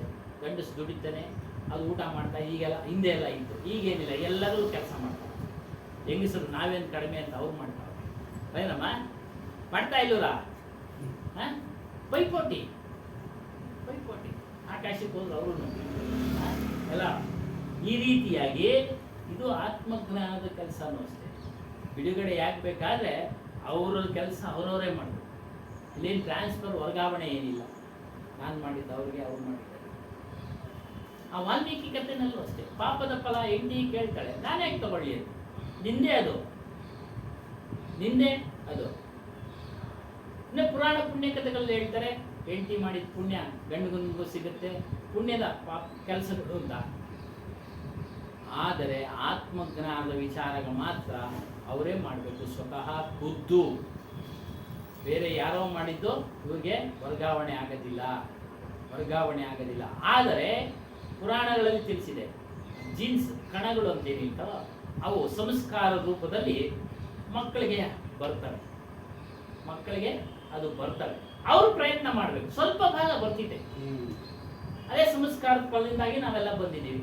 ನಮ್ಮ ತಂದೆ ತಾಯಿಗಳು ನಮ್ಮ ಜೊತೆಯಲ್ಲಿ ಕರ್ಕೊಂಡು ಹೋಗ್ತಾ ಇದ್ರು, ಒಳ್ಳೆ ತಿಳಿಸ್ತಾ ಇದ್ರು. ಅದ್ರ ಫಲ, ಹಿಂದಿನ ಸಂಸ್ಕಾರದ ಫಲ ನಾವು ಇನ್ನೂ ಹೆಚ್ಚಾಗಿ ತಿಳ್ಕೊಳ್ಬೇಕು. ದಾರಿ ಮಾಡ್ಕೊಡುತ್ತೆ ತಿಳ್ಕೊಳಕ್ಕೆ. ದಾರಿ ಮಾರ್ಗದಲ್ಲಿ ಹೋದ್ರೆ ಅದು ಸಿಗೋದು. ಏನಿಗೆ ಹೋಗ್ಬೇಕು ಅಂದ್ರೆ ದಾರಿ ಬಿಟ್ಟು ಬೇರೆ ದಾರಿಗೆ ಹೋದ್ರೆ ಇಲ್ಲ. ಹಾಗಾಗಿ ಇಲ್ಲಿ ಹೇಳ್ತಾನೆ ಇದೇ ಮಾಡ್ಬೇಕು. ಮತ್ತು ನಿದ್ದೆ, ಹಲವಾರು ಉದಾಹರಣೆ ಕೊಡ್ತಾರೆ. ಆಯಾಸ ಆದ್ರೆ ನಿದ್ದೆ ನೀನ್ ಮಾಡ್ಬೇಕಪ್ಪ. ಕಾಯಿಲೆ ಬಂದ್ರೆ ಔಷಧಿ ನೀನ್ ತೆಗೆದುಕೊಳ್ಬೇಕು. ಹೆಂಡತಿಗೆ ಕಾಯಿಲೆ ಬಂದಿದೆ, ನೀನ್ ಔಷಧಿ ತಗೊಳ್ತಿದ್ರೆ ಅವ್ರು ಆಕೆ ವಾಸಿ ಆಗಲ್ಲ. ನಿನಗೆ ಆಯಾಸ ಆಗಿ ಅವಳು ನಿದ್ದೆ ಮಾಡ್ತೀವಿ ಅಂದ್ರೆ ನೀನು ಆಯಾಸಿ ನೀಗೋದಿಲ್ಲ. ನೀನೇ ಅದೇ ರೀತಿಯಾಗಿ ಇದು ಸಹ ಅಷ್ಟೇ. ನಿನ್ನನ್ನು ನೀನು ತಿಳಿಯೋ ಕೆಲಸ ನೀನೇ ಮಾಡಬೇಕು. ಆಗ ಮಾತ್ರ ನೋಡಪ್ಪ ದುಃಖ, ಸಂಸಾರದ ದುಃಖ, ಭವಸಾಗರದ ದುಃಖ ಇವೆಲ್ಲ ನಿವೃತ್ತಿ ಆಗುತ್ತೆ, ಬಿಡುಗಡೆಯಾಗುತ್ತೆ. ನಿವೃತ್ತಿ ಅಂದ್ರೆ ಬಿಡುಗಡೆ. ನಾವು ನಿವೃತ್ತಿ ಆಗಿಬಿಟ್ಟಿದ್ದೀವಿ. ಕೆಲಸ ಯಾಕೆ ನಮ್ಮನ್ನ ಅವರು ಹೋಗಿ ಮಾಡ್ತೀವಿ ಅಂತ ತಗೊಳ್ಳಲ್ಲ. ತಗೊಳ್ತಾರೆ ನಮ್ಮ? ಇಲ್ಲ, ತಗೊಳ್ಳೋದಿಲ್ಲ. ಹೋಗ್ರಿ, ನಿಮ್ಗೆ ವಯಸ್ಸಾಯ್ತು, ಮಾಡೋಕ್ಕಾಗಲ್ಲ, ಹೋಗ್ರಿ ಮನೆಗೆ ಹೋಗಿ ರೆಸ್ಟ್ ಮಾಡ್ರಿ, ಆಗೋಯ್ತು ನಿಮ್ದು. ಹಂಗೆ ಅದೇ ರೀತಿಯಾಗಿ ದುಃಖ ನಿವೃತ್ತಿ ಆಗುತ್ತಪ್ಪ. ಭವಸಾಗರ ದುಃಖ ನಿವೃತ್ತಿ ಆಗುತ್ತೆ. ಎಚ್ಚರಿಕೆ ತಗೋ. ನೀನು ಅಪಾರವಾದ ಜ್ಞಾನವನ್ನ ಹೊಂದಿದ್ಯಾ. ನೀನು ಅಪಾರವಾದ, ಒಂದಲ್ಲ ಎರಡಲ್ಲ, ಅಪಾರವಾದ. ಅಂದ್ರೆ ಒಂದೇ ಮನುಷ್ಯನಲ್ಲಿ ಅಷ್ಟೊಂದು ಜ್ಞಾನ. ಏನು ಸೈಂಟಿಸ್ಟ್ ಆಗೋ ಜ್ಞಾನ, ಡಾಕ್ಟರ್ ಆಗೋ ಜ್ಞಾನ, ಇಂಜಿನಿಯರ್, ಅವರವರ ಸಂಸ್ಕಾರಕ್ಕೆ ತಕ್ಕಂತೆ ಅನುಗುಣವಾಗಿ ಅವರು ಅದರಲ್ಲೇ ರಿಸರ್ಚ್ ಮಾಡ್ತಾರೆ. ನೋಡಿ, ಅದರಲ್ಲೇ ರಿಸರ್ಚ್ ಮಾಡಿ ದೊಡ್ಡ ಯಶಸ್ಸು ಗಳಿಸ್ತಾರೆ. ಯಾವುದೋ ಒಂದು ಹಿಡ್ಕೊಳ್ತಾರೆ, ಒಂದು ಭಾಗ ಹಿಡ್ಕೊಂಡು ಯಶಸ್ಸು ಗಳಿಸ್ತಾರೆ. ಹಾಗಾಗಿ ನೀನು ಚೇತನ ಸ್ವರೂಪನು, ಸಾರೆ ಆ ಜ್ಞಾನ ವಿಜ್ಞಾನಿಕ ಶ್ರೋತ ಜೀವ, ಅದನ್ನೆಲ್ಲ ಉಂಟಾಗ್ತವ್. ನೀನು ಕೇಳ್ತಾ ಇರೋ, ನೀನು ಮಾಡ್ತಾ ಇರೋ, ನೀನು ಹೊಸ ರಿಸರ್ಚ್ ಮಾಡ್ತಾ ಇದ್ದೆ. ಎಲ್ಲ ನೀನೇ ಮಾಡ್ತಾ ಇರೋದು, ನಿನ್ನಿಂದನೇ ಆಗ್ತಾ ಇರೋದು. ಈ ಶರೀರದ ಸಹಾಯದಿಂದ ಅವುಗಳನ್ನೆಲ್ಲ ಮಾಡ್ತಾ ಇದ್ದೆ. ಇಲ್ಲ, ಸ್ವರೂಪನೇ ಒಂದೇ ಮಾಡೋಕ್ಕಾಗೋದಿಲ್ಲ, ಈ ಜಡ ಶರೀರನೇ ಒಂದೇ ಮಾಡೋಕ್ಕಾಗೋದಿಲ್ಲ. ಎರಡು ಮಿಶ್ರಿತ ಆಗಿದೆ. ಜ್ಞಾನೇಂದ್ರಿಯಗಳಿದಾವೆ, ಕರ್ಮೇಂದ್ರಿಯಗಳಿದಾವೆ. ಜ್ಞಾನೇಂದ್ರಿಯಗಳ ಮೂಲಕ ನೀನು ಅವುಗಳನ್ನ ಸಾಧನೆ ಮಾಡ್ತಾ ಇದ್ದೆ. ಏನೇನು ಕಂಡುಹಿಡಿದಿದ್ದಾನ ಇಲ್ಲಿವರೆಗೂ ಮನುಷ್ಯ, ಎಲ್ಲವೂ ಮನುಷ್ಯನೇ ಕಂಡುಹಿಡಿದಿರೋದು. ಎಲ್ಲವೂ ಮನುಷ್ಯನೇ ಕಂಡುಹಿಡಿದರು. ಯಾವುದೋ ಒಂದು ಮಾತಾಡ್ತಾ ಇದ್ರು ಆಗಲೇ, ಹಂಪೆನಲ್ಲಿ ಉಲ್ಟಾ ಕಾಣೋದು, ಅಲ್ಲೇ ನಮ್ಮ ಗೋಪುರ. ಇದುವರೆಗೂ ಬೇರೆ ವಿಜ್ಞಾನಿಗಳು ಅದನ್ನು ಕಂಡುಹಿಡಿದಿಲ್ಲ. ಆ ಸಮಯದಲ್ಲಿ ಆ ಥರ ವಿಜ್ಞಾನಿಗಳಿದೆ, ಮುಂದೆ ಕಂಡುಹಿಡಿದ್ರು ಹಿಡಿಯುವುದು. ಈ ರೀತಿಯಾಗಿ ಎಲ್ಲ ನೀನೇನಪ್ಪ ಮಾಡ್ತಾ ಇರೋದು. ಜ್ಞಾನದ ಖಜಾನೆ ನೀನು ಅದನ್ನ ಅಭಿವೃದ್ಧಿ ಮಾಡ್ಕೊಳ್ಬೇಕು. ಸತ್ಸಂಗ ಕೇಳೋದು, ಅಧ್ಯಯನ ಮಾಡೋದು, ವಿಚಾರಗಳನ್ನ ಕೇಳೋದು, ಅವಾಗೆಲ್ಲ ಅಭಿವೃದ್ಧಿ ಆಗುತ್ತೆ. ನಮ್ದು ವಿಚಾರ ಜ್ಞಾನ ಅಭಿವೃದ್ಧಿ ಆಗುತ್ತೆ.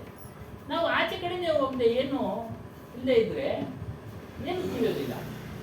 ಯವರ ಜ್ಯೋತಿ ಒಂದು ಸುವರ್ಣ ಮಹೋತ್ಸವ ಪುಸ್ತಕದಲ್ಲಿ ಹಾಕಿದ್ರು, ನೇಕಾರಿಕೆಯವರಿಗೆ ಹೊರಗಿನ ಜ್ಞಾನ ಕಡಿಮೆ ಅನ್ನೋ ಉದ್ದೇಶದ ಸಲುವಾಗಿ ನಾವು ಒಂದು ವಾಚನಾಲಯ ಪ್ರಾರಂಭ ಮಾಡಿದ್ವಿ. ಏನು, ಪ್ರಪಂಚದ ಎಲ್ಲ ವಿಚಾರಗಳು ಗೊತ್ತಾಗ್ಲಿ, ಪತ್ರಿಕೆಗಳ ಮೂಲಕ ಓದ್ಲಿ, ತಿಳಿಲಿ, ಹೊರಗೆ ಏನೇನು ವಿಚಾರಗಳು ನಡೀತವೆ ಅದು ನನ್ನ ಸ್ವಂತ ಅನುಭವ. ನಾವು ನೇಕಾರಿಕೆ ಮಾಡ್ತಾರೆ, ಬೆಳಿಗ್ಗೆ ಹೋದ್ರೆ ರಾತ್ರಿ ವಾಪಸ್ ಬರ್ತಾ ಇದ್ದು. ಇನ್ನೇನು ರಾತ್ರಿ ಓದೋದು? ಅದೆಂತ ಕೆಲಸ ಅಂದ್ರೆ ಸೂರ್ಯ ಹುಟ್ಟಕ್ ಮುಂಚೆ ಶುರು ಮಾಡಿದ್ರೆ ಸೂರ್ಯ ಮುಳುಗಿದ್ರು ಬಿಡಲ್ಲ, ರಾತ್ರಿ 10 ಗಂಟೆಗೆ ನಾವು ನಿಲ್ಸೋದು. ಅಂತ ಕೆಲಸದಲ್ಲಿ ನನಗೆ ಈ ವಿಚಾರ ಉಳಿತು. ಯಾಕೆ ಮದುವೆ ನೇಕಾರಿಕರು ಮಾತುಕತೆಯಲ್ಲೂ ಮುಂದೆ ಇಲ್ಲ, ಎಲ್ಲ ಸ್ವಂತ ಅನುಭವ. ನಾವು ಕೆಲಸ ಮಾಡೋ ಕೆಲಸ ಆಯ್ತು, ಮನೆ ಆಯ್ತು. ಒಬ್ಬ ಅಧಿಕಾರಿ ಹತ್ರ ಏನು ಮಾತಾಡ್ಬೇಕು ಅನ್ನೋದು ಗೊತ್ತಿಲ್ಲ. ಅಲ್ಲಿ ಸ್ಟ್ರೈಕ್ ಆಗೋಯ್ತು 1985 ರೇಷ್ಮೆ ಮಂಡಳಿ ಸ್ಟ್ರೈಕು. ಅಧಿಕಾರಿಗಳ ಹತ್ರ ಮಾತಾಡಕ್ ಆಗ್ತಾ ಇಲ್ಲ. ಆಮೇಲೆ ಯೋಚನೆ ಮಾಡಿದೆ ಏನಕ್ಕೆ ಇವ್ರಿಗೆ ಆಗ್ತಾ ಇಲ್ಲ ಅಂದ್ರೆ ಹೊರಗಿನ ವಿಚಾರ ಶಕ್ತಿಗಳು ಇವರು ತಿಳಿತಾ ಇಲ್ಲ. ಅಧಿಕಾರಿಗಳ ಹತ್ರ ಏನು ಟ್ಯಾಕ್ಟಿಕ್ ಆಗಿ ಮಾತಾಡ್ಬೇಕು, ಏನೇನೋ ನಾನು ಹಾಗೆ ಇದ್ದೆ, ನಾನೇನು ಇಲ್ಲ. ಸ್ವತಃ ಅನುಭವ ಏನು ಅಂದ್ರೆ ಇಂಟರ್ವ್ಯೂ ಹೋದಾಗ ಅವ್ರೇನೋ ಹೇಳ್ತಾರೆ ಕೇಳ್ತಾರೆ, ನಾನೇನೋ ಹೇಳ್ತಾ ಇದ್ದೆ, ಇನ್ನೂ ಚೆನ್ನಾಗಿ ನೆನಪಿದೆ. ಹಾಗಾಗಿ ಅಂದ್ರೆ ಅನುಭವ, ನಿನ್ಗೆ ಜ್ಞಾನದ ಅನುಭವ ಇದೆಯಪ್ಪ, ಜ್ಞಾನ ಇದೆ ನಿನ್ನಲ್ಲಿ, ಅದನ್ನ ನೀನು ವಿಸ್ತಾರ ಮಾಡ್ಕೋಬೇಕು, ಅಭಿವೃದ್ಧಿ ಮಾಡ್ಕೊಳ್ಬೇಕು. ಅಭಿವೃದ್ಧಿ ಮಾಡ್ಬೇಕಂದ್ರೆ ಸತ್ಸಂಗದಲ್ಲಿ ಬರಬೇಕು, ಗ್ರಂಥಗಳನ್ನು ಓದಬೇಕು. ಇವಾಗೇನೋ ಮೊಬೈಲ್ ಬಂದಿದೆ, ಮೊದಲು ಮೊಬೈಲ್ ಇಲ್ಲ, ಪುಸ್ತಕ ಓದಿದ್ರೆ ನಾವು ತಿಳ್ಕೊಳ್ತಾ ಇದ್ದು. ಗ್ರಂಥಗಳು ಹಾಗಾಗಿ ಲೈಬ್ರರಿಗಳು ಎಷ್ಟೊಂದು ಡಿಮ್ಯಾಂಡ್ ಅದಕ್ಕೆ, ಲೈಬ್ರರಿಗಳಿಗೆ ಇವಾಗ ಯಾವುದು ಇಲ್ಲ, ಎಲ್ಲ ಮೊಬೈಲ್ನಲ್ಲಿ ಬರ್ತಾರೆ. ಲೈಬ್ರರಿ ಒಳಗೆ ಓದಿದ್ದೀನಿ ಮೋಸ್ಟ್ಲಿ ಅಮ್ಮನ ಜೊತೆ ಹೋಗಿದ್ದೆ. ಹಿಂದೆ ಒಂದು ದಿವಸ ರಾಮಾಯಣ ಮಹಾಭಾರತ ಈ ಹೆಬ್ಬೆಣ್ಣ ಮೇಲೆ ಇಟ್ಕೊಳೋ ಒಂದು ಇದ್ರ ಮೇಲೆ ಬಂದ್ಬಿಡ್ತದೆ, ರಾಮಾಯಣ ಮಹಾಭಾರತ ಎಲ್ಲ ಅದ್ರೊಳಗೆ ತುಂಬೋದು ಅಂತ ಬರ್ದಿದ್ರು. ಇವರೆಲ್ಲ ಇಂಥವೇ ಹೇಳೋದು ಏನು ಆತದ ಓದೋದು ಅಂತ ಅವಾಗ ಅನ್ಕೊಂಡಿದ್ದು. ನೋಡ್ರಿ ಇವಾಗ ಚಿಪ್ಪುಗಳು ಬಂದಿರೋದು ಅದೇ ತಾನೆ. ಹೌದೌದು. ಆ ಚಿಪ್ಪುಗಳು ನೀವು ಎಷ್ಟು ಹಾಕೋರು ತುಂಬ್ತದ, ರಾಮಾಯಣ ಮಹಾಭಾರತ ಎಲ್ಲ ಅದ್ರೊಳಗೆ ಹಾಕ್ತದೆ. ಅದು ಅವತ್ತೇ ಹಾಕಿದ್ರಣ್ಣ, ಅಂದ್ರೆ ಅಲ್ಲಿ ಆ ಕಡೆ ಹಂಗಾಗಿತ್ತೇನೋ ಇದು ಆ ಸಂಶೋಧನೆಗಳು. ಅದು ನಮ್ಗೆ ಬರ್ಬೇಕಾದ್ರೆ 40 ವರ್ಷ ಆಯ್ತು. ಅದೇ ಹೇಳಿದ ಅಕ್ಕ, ಅಪಾರವಾದ ಜ್ಞಾನದ ಖಜಾನೆ ನಿನ್ನಲ್ಲಿ ಇದೆಯಪ್ಪ. ಅದಕ್ಕೆ ಅಂದ್ರೆ ಆಗಲೇ ಹೇಳಿದ್ರು, ನನ್ನ 500 ವರ್ಷಕ್ಕಿಂತ ಕಬೀರ್ ಸಾಹೇಬ್ ಹೇಳಿದ್ರಲ್ಲ, ಜ್ಞಾನದ ಖಜಾನೆ ನಿನ್ನಲ್ಲಿದೆ, ಅದು ನೀನು ಗೊತ್ತಾಗ್ತಾ ಇಲ್ಲ ನಿನಗೆ. ಅದೆಲ್ಲ ಗೊತ್ತಾಗ್ಬೇಕಾದ್ರೆ ನೀನು ಅಧ್ಯಯನ ಮಾಡಬೇಕು, ಸತ್ಸಂಗ ಮಾಡಬೇಕು, ಸಮಾಜದ ಒಳ್ಳೆ ಚಿಂತಕರ ಜೊತೆ ಸೇರಬೇಕು. ಬೇರೆ ಚಿಂತಕರ ಸೇರಿದ್ರೆ ಅದು ಅವ್ರದ್ದು ಆ ಕಡೆ ಹೋಗ್ಬಿಡುತ್ತೆ. ಅದೇ ಹೇಳ್ತಾರೆ, ಜೀವ್ ಕೋ ಹಟಾ ದೇ ತೋ ಜ್ಞಾನ ಕ ಖಜಾನ ಕಹಿ ನಹೀ ಮಿಲೆ. ನೀನು ಜ್ಞಾನದ ಖಜಾನೆ ಉಳ್ಳವನಪ್ಪ, ಅದನ್ನ ಪಡಿಬೇಕು. जितने कला कौशल और ज्ञान विज्ञान है इनका निर्माण किसने किया? ಪ್ರಪಂಚದಲ್ಲಿ ಎಷ್ಟು ಜ್ಞಾನ ವಿಜ್ಞಾನಗಳಿದೆ, ಕಲಾ ಕೌಶಲ್ಯತೆಗಳಿದೆ, ಅವೆಲ್ಲ ಯಾರು ಮಾಡಿದ್ರಪ್ಪ? ಎಲ್ಲ ಮನುಷ್ಯರೇ, ಬೇರೆ ಯಾರು ಮಾಡಿಲ್ಲ. ಪ್ರಾಣಿ ಮಾಡ್ತಾ, ಕೋಳಿನ ಕುರಿನೋ ಮಾಡ್ತಿದ್ದ? ಇಲ್ಲ, ಎಲ್ಲ ಮನುಷ್ಯರೇ ಮಾಡಿದ್ರು. ಹೇಳಿದ್ರಲ್ಲ ಈಗ ಚಿಪ್ನಾಗೆಲ್ಲ ಬಂದ್ಬಿಡ್ತು, ಮನುಷ್ಯರೇ ಮಾಡಿರೋದು, ಮನುಷ್ಯರೇ, ಬೇರೆ ಯಾರು ಮಾಡಿಲ್ಲ. ಅದಕ್ಕೆ ಜ್ಞಾನದ ಖಜಾನೆ ನೀನು ಅದ್ಯಾವುದಂದ್ರೆ ನಿನ್ನ ಸ್ವರೂಪ, ಅದನ್ನ ತಿಳಿ. ಮೂಲ ಸ್ವರೂಪ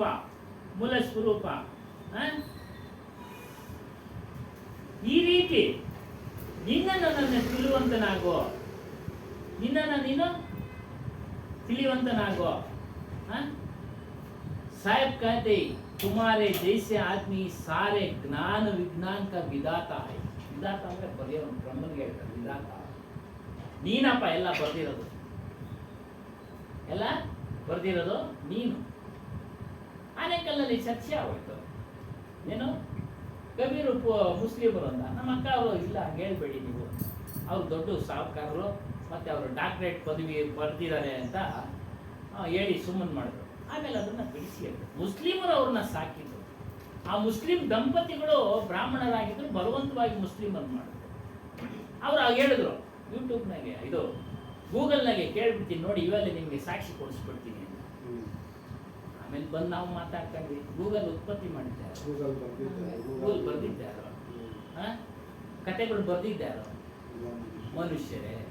ಅವ್ರ ಹತ್ರ ಏನು ಮಾತಾಡಕ್ ಹೋಗಿಲ್ಲ, ನಾವು ಎಷ್ಟು ಬೇಕೋ ಅಷ್ಟು ಹೇಳಿದ್ವಿ. ಅದಕ್ಕೆ ಹೇಳ್ತಾರೆ ಎಲ್ಲ ಮಾಡಿದ್ರು ನೀನಪ್ಪ. ಆಮೇಲೆ ಗುರುಗೆ ಜಾತಿ ವೇಷ ಇದು ಎಲ್ಲ ಏನು ನೋಡಂಗಿಲ್ಲ. ಹೌದೌದು, ನೋಡ್ಬಾರ್ದು. ಇದರಲ್ಲೇ ಇದೆ ಸರ್, ಜಾತಿನ ಪೂಜಿ ಗುರುಗೆ ಅಂತ. ಏನಿದ್ರು ಜ್ಞಾನವನ್ನ ತಗೊಳ್ಳಿ ಅವರನ್ನ. ಅದೆಲ್ಲ ನಾವು ಮಾತಾಡೋಕೆ ಟೈಮ್ ಇಲ್ಲ. ನಾವು ಸಣ್ಣ ವಯಸ್ಸಿನಲ್ಲಿ ಯಾವ ಒಂದು ವರ್ಣದವ್ರು ನಮ್ಗೆ ಪಾಠ ಹೇಳ್ಕೊಡ್ತಾರೆ ಗೊತ್ತಾ? ನಮ್ಗೆ ಯಾವ ವರ್ಣದವ್ರು ಪಾಠ? ಇವತ್ತು ನಾವು ಹೆಸರು ಜ್ಞಾಪಕ ಇಟ್ಕೊಂಡಿದ್ದೀವಿ, ಗುರುಗಳ ಹೆಸರು ಅವೆಲ್ಲ. ಯಾಕೆಂದ್ರೆ ಅವ್ರು ನಮ್ಗೆ ಅಷ್ಟು ಮಾರ್ಗದರ್ಶನ. ನಾವು ಸ್ಕೂಲ್ನಲ್ಲಿ ಹೋದಾಗ ಎಲ್ಲಾ ವರ್ಣದವರು ಇದ್ರಪ್ಪ, ನಮ್ಗೇನು ಗೊತ್ತಿಲ್ಲ. ಪಾಠ ಹೇಳಿದ್ರು ಕೇಳಿದ್ವಿ ಸುಮ್ಮನೆ. ಇವಾಗ ಗೊತ್ತಾಗ್ತಾಯ್ತು ಅಷ್ಟೇ. ಪಾಠ ಹೇಳ್ಕೊಡ್ತಾರೆ, ಮೇಡಮ್ ಹೊಡಿತಾರೆ, ಕಲಿಬೇಕು, ಒಂದು ಹೇಳ್ಬೇಕು, ಎಲ್ಲೇನಮ್ಮ ಹಾಗಾಗಿ ಆಸೆ ಇದ್ದಿದ್ದು ನಮ್ಗೆ ಉಲ್ಟಾ ಹೊಡಿಸ್ತಾ ಇದ್ರು ಹಾ. ಮಾಸ್ಟರ್ ಅವರು ಅಲ್ಲ ಹಾಗೆ ಅದಕ್ಕೆ ಜ್ಞಾನ ತಿಳಿಯಿರಿ ಅಂತ ಹೇಳ್ಬೇಕು. ಹಾಗಾಗಿ ಹೇಳ್ತಾರೆ ನಿನ್ನ ಕಾಲಿನ ಮೇಲೆ ನೀನು ನಿಂತ್ಕೊಳ್ಬೇಕಪ್ಪ. ಎಷ್ಟು ಉದಾಹರಣೆ ಕೊಡ್ತಾರೆ ನೋಡಿ. ನಿನ್ನ ಕಾಲಿನಲ್ಲಿ ಸಾಮಾನ್ಯವಾದ ಮಾತು ಅದು ಕೇಳಿದ್ದೀವಿ. ನಿನ್ನ ಕಾಲ ಮೇಲೆ ನೀನು ನಿಂತ್ಕೊಳ್ಳೋ ಇರೋರು ನಮಗೆಲ್ಲ ಹೇಳುವಾಗ ನಿನ್ನ ಕಾಲ ಮೇಲೆ ನಿಂತ್ಕೊಳ್ತಲ್ಯೋ, ಯಾವಾಗ ಕೆಲಸ ಮಾಡೋ, ಗಳಿಸೋ, ಮುಂದಕ್ಕೆ ಹೆಂಗೆ ನಿನ್ನ ಜೀವನ, ಹಿಂಗೆ ಏನೋ ಜೀವನ. ಕೆಟ್ಟೋಗಿರೋ ಹುಡುಗರಿಗೆ ತಿಳುವಳಿಕೆ ಹೇಳುವಾಗ ಹೇಳ್ತಾರೆ ನಿನ್ನ ಕಾಲ ಮೇಲೆ ನಿಂತ್ಕೊಳ್ಳೋ. ಎಷ್ಟು ದಿನ ಅಂತ ತಂದೆ ತಾಯಿ ನಿನ್ಗೆ ಊಟ ಹಾಕ್ತಾರೋ, ಈಗಲೂ ಹೇಳ್ತಾ ಇರ್ತೀವಿ ಹುಡುಗರಿಗೆ ಎಷ್ಟು ದಿನ ಅಂತ ತಂದೆ ತಾಯಿ ಊಟ ಹಾಕ್ತಾರೆ. ನಿನ್ನ ಕಾಲ ಮೇಲೆ ನೀನು ನಿಂತ್ಕೊಳ್ಳೋ ಅನ್ನೋದು ಅರ್ಥ ಏನಂದ್ರೆ ನೀನು ಹಣ ಗಳಿಸುವಂತ ನಾವು ಕೆಲಸ ಮಾಡು. ಯಾವ ರೀತಿ ಮನುಷ್ಯ ಶ್ರಮ ಪಟ್ಟೆ ಅವನಿಗೆ ಹಣ ಕೊಡ್ತೋ ಅದೇ ರೀತಿ ಇದು ಅಷ್ಟೇ. ಆತ್ಮಜ್ಞಾನ ಮಾರ್ಗದಲ್ಲಿ ಸಾಧನೆ ಮಾಡಿದ್ರೆ ಅವನಿಗೆ ತನ್ನ ಸ್ವರೂಪದ ಪರಿಚಯ ಆಗುತ್ತೆ ಅನ್ನೋ ಒಂದು ವಿಚಾರದಲ್ಲಿ ಅನೇಕ ಹೇಳ್ತಾರೆ. ಸ್ವಯಂ ಕಡಾವನಾಗ ತುಮೆ ಅಪನೇ ಪೈವಂ ಪರ್ ಸ್ವಯಂ ಕಡಾವನ ಹೋಗ. ನಿನ್ನ ಕಾಲ ಮೇಲೆ ನೀನು ನಿಂತ್ಕೊಳ್ಬೇಕು. ಅಪನೇ ಅಪ್ಕೋ ಪಹಚಾನ ಹೋಗ. ನಿನ್ನನ್ನು ನೀನು ತಿಳಿಬೇಕು, ನಿನ್ನನ್ನು ನೀನು ತಿಳಿಬೇಕು. ಎಲ್ಲ ಮರ್ತೋಗಿದ್ದೀರಾ. ಇದಕ್ಕೊಂದು ಸಣ್ಣ ಕತೆ. ಒಂದು ಸಿಂಹ ಗರ್ಭವತಿಯಾಗಿತ್ತು. ಬೇಟೆಗಾರರು ಬಂದ್ರು, ಅದಕ್ಕೆ ಭಯ ಬಂತು, ಯಾರೋ ಬಂದ್ಬಿಟ್ರು ಅಂತ ಹೇಳಿ ಅಲ್ಲಿ ಪ್ರಸವ ವೇದನೆ ಆಗ್ಬಿಟ್ಟು ಆ ಮರಿನ ಬಿಟ್ಬಿಟ್ಟು ಹೊರಟೋಯ್ತು. ಭಯ. ಎಷ್ಟೊಂದು ಜನ ಬಂದ್ರೆ ಅವುಗಳಿಗೂ ಭಯ. ಆ ಮರಿನ ಒಬ್ಬ ಕುರಿ ಕಾಯೋನು ತೆಗೆದುಕೊಂಡೋಗಿ ಸಾಕ್ಬಿಟ್ಟ ಕುರಿಗಳ ಜೊತೆ. ಎಲ್ಲ ಉದಾಹರಣೆ. ಅದೇನ್ ಮಾಡ್ತು, ಸಿಂಹ ಆಗಿದ್ರು ಕೂಡ ಮಾಂಸವನ್ನ ಭಕ್ಷಣೆ ಮಾಡ್ತಾ ಇಲ್ಲ, ಕುರಿ ತರ ಹುಲ್ಲನ್ನ ತಿಂತಾ ಇತ್ತು ಕುರಿಗಳ ಜೊತೆ. ಇನ್ನೊಂದು ಸಿಂಹ ನೋಡ್ತು ದೂರದಿಂದ, ಏನು ನನ್ನವನು ಅಲ್ಲೋಗಿ ಸೇರ್ಕೊಂಡು ಹುಲ್ ತಿಂತ ಅವನೆಲ್ಲ ಅಂತ. ಅದು ಬಂತು ಅವನಿಗೆ ತಿಳ್ಸಕ್ಕೆ. ಎಲ್ಲ ಓಡೋದಾಗ ಇದು ಓಡೋಯ್ತು.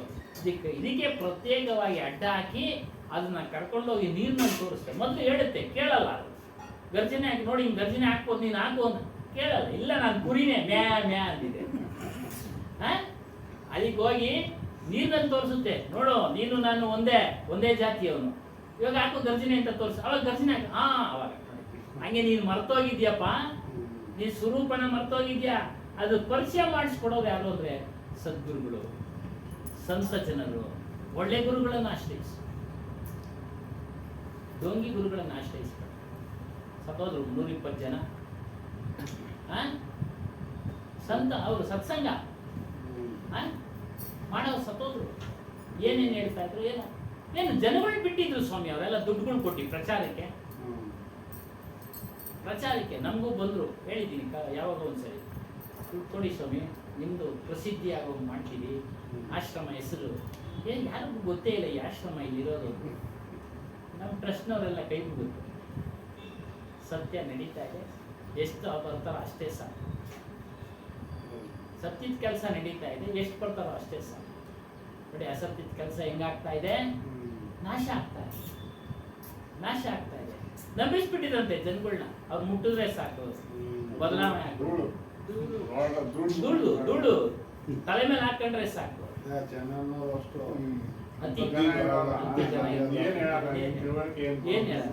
ಅದಕ್ಕೆ ಆಗ್ಲೇ ಹೇಳಿದ್ದು, ಗುರು ಕೃಪೆ ನಿಮ್ಗೆ ಆದ ಬಳಿಕ, ಒಂದು ಮಂತ್ರ, ಒಂದು ತತ್ವೋಪದೇಶ ಆದ ಬಳಿಕ ನೀವು ಅಭಿವೃದ್ಧಿ ಮಾಡ್ಕೊಳ್ಬೇಕು. ಎಲ್ಲ ಬಂದು ಆತನೇ ಮಾಡ್ಲಿಕ್ಕೆ ಸಾಧ್ಯ ಇಲ್ಲ. ಪ್ರತಿದಿನ ಪ್ರತಿ ವಾರ ತಿಳಿಸಿ ಹೇಳ್ತಾರೆ ವಿಚಾರನ. ಹಿಂಗಿದೆ ಪ್ರಪಂಚ, ಈ ರೀತಿ ಇದೆ, ಭೋಗ ವಸ್ತುಗಳ ವಿಚಾರ, ಪ್ರಪಂಚ ವಸ್ತುಗಳ ವಿಚಾರ. ಅದನ್ನ ನೀವು ಮನನ ಮಾಡ್ತಾ ಇದ್ದೀರಿ. ಹೆಚ್ಚಿಗೆ ಹೇಳಿದಂತ ವೈರಾಗ್ಯವನ್ನ ಧಾರಣೆ ಮಾಡ್ಕೊಳ್ತಾ ಇರಬೇಕು. ಅದೇ ಹೇಳ್ತಾರೆ, जितने आदमी है मूल रूप में सभी ज्ञान है ज्ञानी है. ಎಷ್ಟು ಜನ ಪ್ರಪಂಚದಲ್ಲಿ ಎಷ್ಟು ಜನ ಮನುಷ್ಯರಿದ್ದಾರೋ ಅವರು ಮೂಲವಾಗಿ ಅವರೆಲ್ಲ ಜ್ಞಾನಿಗಳೇ. ಮೂಲವಾಗಿ ಎಲ್ಲರೂ ಜ್ಞಾನಿಗಳೇ. ಆದರೆ ಆ ಜ್ಞಾನಿ ಆ ಸ್ವರೂಪದ ವಿಚಾರವನ್ನ ಬೇರೆ ವಿಚಾರಗಳು ಮುಚ್ಚಾಕ್ಬಿಟ್ಟಿದ್ದಾರೆ. ಬೇರೆ ವಿಚಾರಗಳು, ಪಂಚ ವಿಷಯಗಳೇ ತುಂಬಿ ತುಳುಕಾಡ್ತಾ ಇದೆ. ಸಂಗೀತ ಕೆಲವೊಂದು ಅದರಲ್ಲೇ ಮುಳುಗಿರ್ತಾನೆ. ಏನೋ ಆಸೆ ಇರುತ್ತೆ, ಕೇಳಬೇಕು, ಇಲ್ಲ ಅಂತ ಹೇಳಿಲ್ಲ. ಸ್ವಲ್ಪ ಮಾನಸಿಕವಾಗಿ ಇದಕ್ಕೆ ಅದರಲ್ಲೇ ಮುಳುಗೋದ್ರೆ ಎಲ್ಲಿ ಸಿಗೋದಿಲ್ಲ. ಅದೇ ಹೇಳ್ತಾರೆ ಏನೋ ಲೇಕಿನ್ ಕಿಸಿ ಕಾ ಜ್ಞಾನ ದಬಾ ಹುವಾ ಹೈ. ಬೇರೆ ಜ್ಞಾನಗಳು ದಬಾ ಅಂದ್ರೆ ಮುಚ್ಚಾಕ್ಬಿಟ್ಟಿದ್ದಾವೆ. ಮೂಲ ಜ್ಞಾನ ಸ್ವರೂಪವನ್ನ ತಿಳಿಯಕ್ಕೆ ಬೇರೆ ಜ್ಞಾನಗಳು ಬಿಡ್ತಾ ಇಲ್ಲ. ಪುರಾಣಗಳಾಗಿರ್ಬೋದು, ಧರ್ಮಗಳು ಬೇರೆ ಬೇರೆ ವಿಚಾರಗಳಾಗಿರ್ಬೋದು, ಪುರಾಣಗಳು ಅದನ್ನೇ ಪಠಣ ಮಾಡಿ ಅದರಲ್ಲಿ ತಿಳಿಸ್ತಾರೆ. ಅಲ್ಲಲ್ಲಿ ನೀನು ಸ್ವರೂಪವನ್ನ ತಿಳ್ಕೊಳ್ರಿ ಏನಿಲ್ಲ, ಮುಚ್ಚಾಕ್ಬಿಡ್ತಾರೆ. ಅದನ್ನ ಹೇಳ್ತಾರೆ. ಅದನ್ನ ಹೇಳ್ತಾ ಇದ್ರೆ ಅವ್ರಿಗೆ ಇದು ಜಾಸ್ತಿ, ಸಂಪಾದನೆ ಜಾಸ್ತಿ. ಹಾಗಾಗಿ ಏನ್ ಮಾಡ್ತಾರೆ, ಅದಕ್ಕೆ ಕಡೆ ಹೋಗ್ಬಿಡ್ತಾರೆ. ಮೂಲ ಜ್ಞಾನ ತಿಳಿಯೋಸೋರು ಕಡಿಮೆ, ತಿಳ್ಕೊಳ್ಳೋರು ಕಡಿಮೆನೆ. ತಿಳಿಸೋರು ಕಡಿಮೆ, ತಿಳಿಯೋರು ಕಡಿಮೆ. ಇಲ್ಲೇನು ಗಿಟ್ಟೋದಿಲ್ಲ, ಎಲ್ಲ ಸಪ್ಪೆ. ಏನೆಲ್ಲ ಬಿಡು ಅಂತ ಹೇಳಿ ಎಲ್ಲ ಬಿಡು ಅಂತ ಹೇಳ್ತಾರೆ. ಇಲ್ಲಿ ಕುಳಿತುಕೊಂಡು ಸೀಟ್ನಲ್ಲಿ ಕುಳಿತುಕೊಂಡು ಹೇಳೋಂಗೂ ಹೇಳ್ತಾರೆ ಗುರುಗಳು. ಕಬೀರ್ ಸಾಹೇಬರು ಅವನು ಅಷ್ಟೇ ಆಚರಣೆಯಲ್ಲಿ ಶುದ್ಧವಾಗಿರ್ಬೇಕು. ಹೇಳೋದೊಂದು ಮಾಡೋದೊಂದಲ್ಲ. ಅವನು ದಾನ ಧರ್ಮ ಮಾಡಬೇಕು. ಆ ತಪ್ಪಿದ್ರೆ ನೀವು ಹೇಳ್ಬೋದು ನಮ್ಗೆ, ಅದನ್ನ ಹೇಳಿ ಬರ್ದಿದ್ದಾರೆ ಪುಸ್ತಕದಲ್ಲಿ. ಯಾವಾಗ ಸಾಧನೆಯಿಂದ ತಪ್ತನೋ ಅವಾಗ ಗೃಹಸ್ಥನು ಸಹ ಹೇಳ್ಬೋದು. ಗೃಹಸ್ಥನು ಸಹ ಅವ್ರಿಗೆ ತಿಳುವಳಿಕೆ ಹೇಳ್ಬೋದು. ಏನಪ್ಪಾ ಅವರು ದೊಡ್ಡವರು ಹೇಳಬಾರ್ದು ಅಂತೇನಿಲ್ಲ, ಹೇಳಿ ನೀವು. ಇಷ್ಟೊಂದು ಸ್ವಾತಂತ್ರ್ಯ ಯಾರು ಕೊಡ್ತಾರೆ? ಯಾರು ಕೊಡಲ್ಲ. ಕೇಳಬಾರ್ದು, ಋಷಿ ಮೂಲ ಹುಡುಕ್ಬಾರ್ದು, ಸುಮ್ಮನೆ ಇದ್ಬಿಡ್ಬೇಕಂತ. ತಪ್ಪು ಮಾಡಿದ್ರೆ ಹೇಳಿ ಗೃಹಸ್ಥ. ಅವೆಲ್ಲ ಹೇಳ್ತಾ ಇದ್ವಿ. ಈಗ ಹುಡುಕ್ತಾರೆ, ಕರೆಕ್ಟ್. ಇನ್ನ ಜಾಸ್ತಿನೇ ಹೇಳ್ತಾರೆ. ಆ ರೀತಿಯಾಗಿ ಚೈತನ್ಯವಾದ ನೀವು ಚೈತನ್ಯ ಪುರುಷರು ಎಲ್ಲವನ್ನ ನೀವು ವಿಚಾರ ಮಾಡಿ ತಿಳ್ಕೊಳ್ಳಿ. ಎಲ್ಲರೂ ಏನ್ರಲ್ಲಿ ಬಿದ್ದಿದ್ದಾರೆ ಅಂತಂದ್ರೆ ಮೋಹದಲ್ಲಿ ಬಿದ್ದಾರೆ, ಮಾಯೆಯಲ್ಲಿ ಬಿದ್ದಿದ್ದಾರೆ, ಅಹಂನಲ್ಲಿ ಬಿದ್ದಿದ್ದಾರೆ, ಮಮತೆಯಲ್ಲಿ ಬಿದ್ದಿದ್ದಾರೆ. ಇವೆಲ್ಲ ತ್ಯಾಗ ಮಾಡಬೇಕು. ಆಗ ಮಾತ್ರ ಸ್ವರೂಪದ ಪರಿಚಯ ಆಗ್ತಾ ಇರುತ್ತೆ, ಅನುಭವ ಆಗ್ತಾ ಇರುತ್ತೆ. ಆಗ ನೀವು ಅದರ ಒಂದು ಅನುಭವವನ್ನ ಪಡಿತಾ ಇರ್ಬೋದು. ನೀನು ಸಹ ನನ್ನಂತೆ ಆಗ್ಬೋದು ಅಂತ ಹೇಳ್ತಾರೆ. ಅಪನೆ ಆಪಕ್ಕೋ ನಿರ್ಮಲ್ ಕರೋ. ನಿನ್ನ ಮನಸ್ಸಿನಲ್ಲಿ ನಿರ್ಮಲ ಸ್ಥಿತಿಯನ್ನ ನೀನು ಗಳಿಸು. ತುಮ್ ಬಿ ಮೇರೆ ಸಮಾನ ಹೋ ಸಕ್ತೆ. ನೀನು ಸಹ ನನ್ನಂತೆ ಆಗ್ಬಿಡ್ತೀಯಪ್ಪ.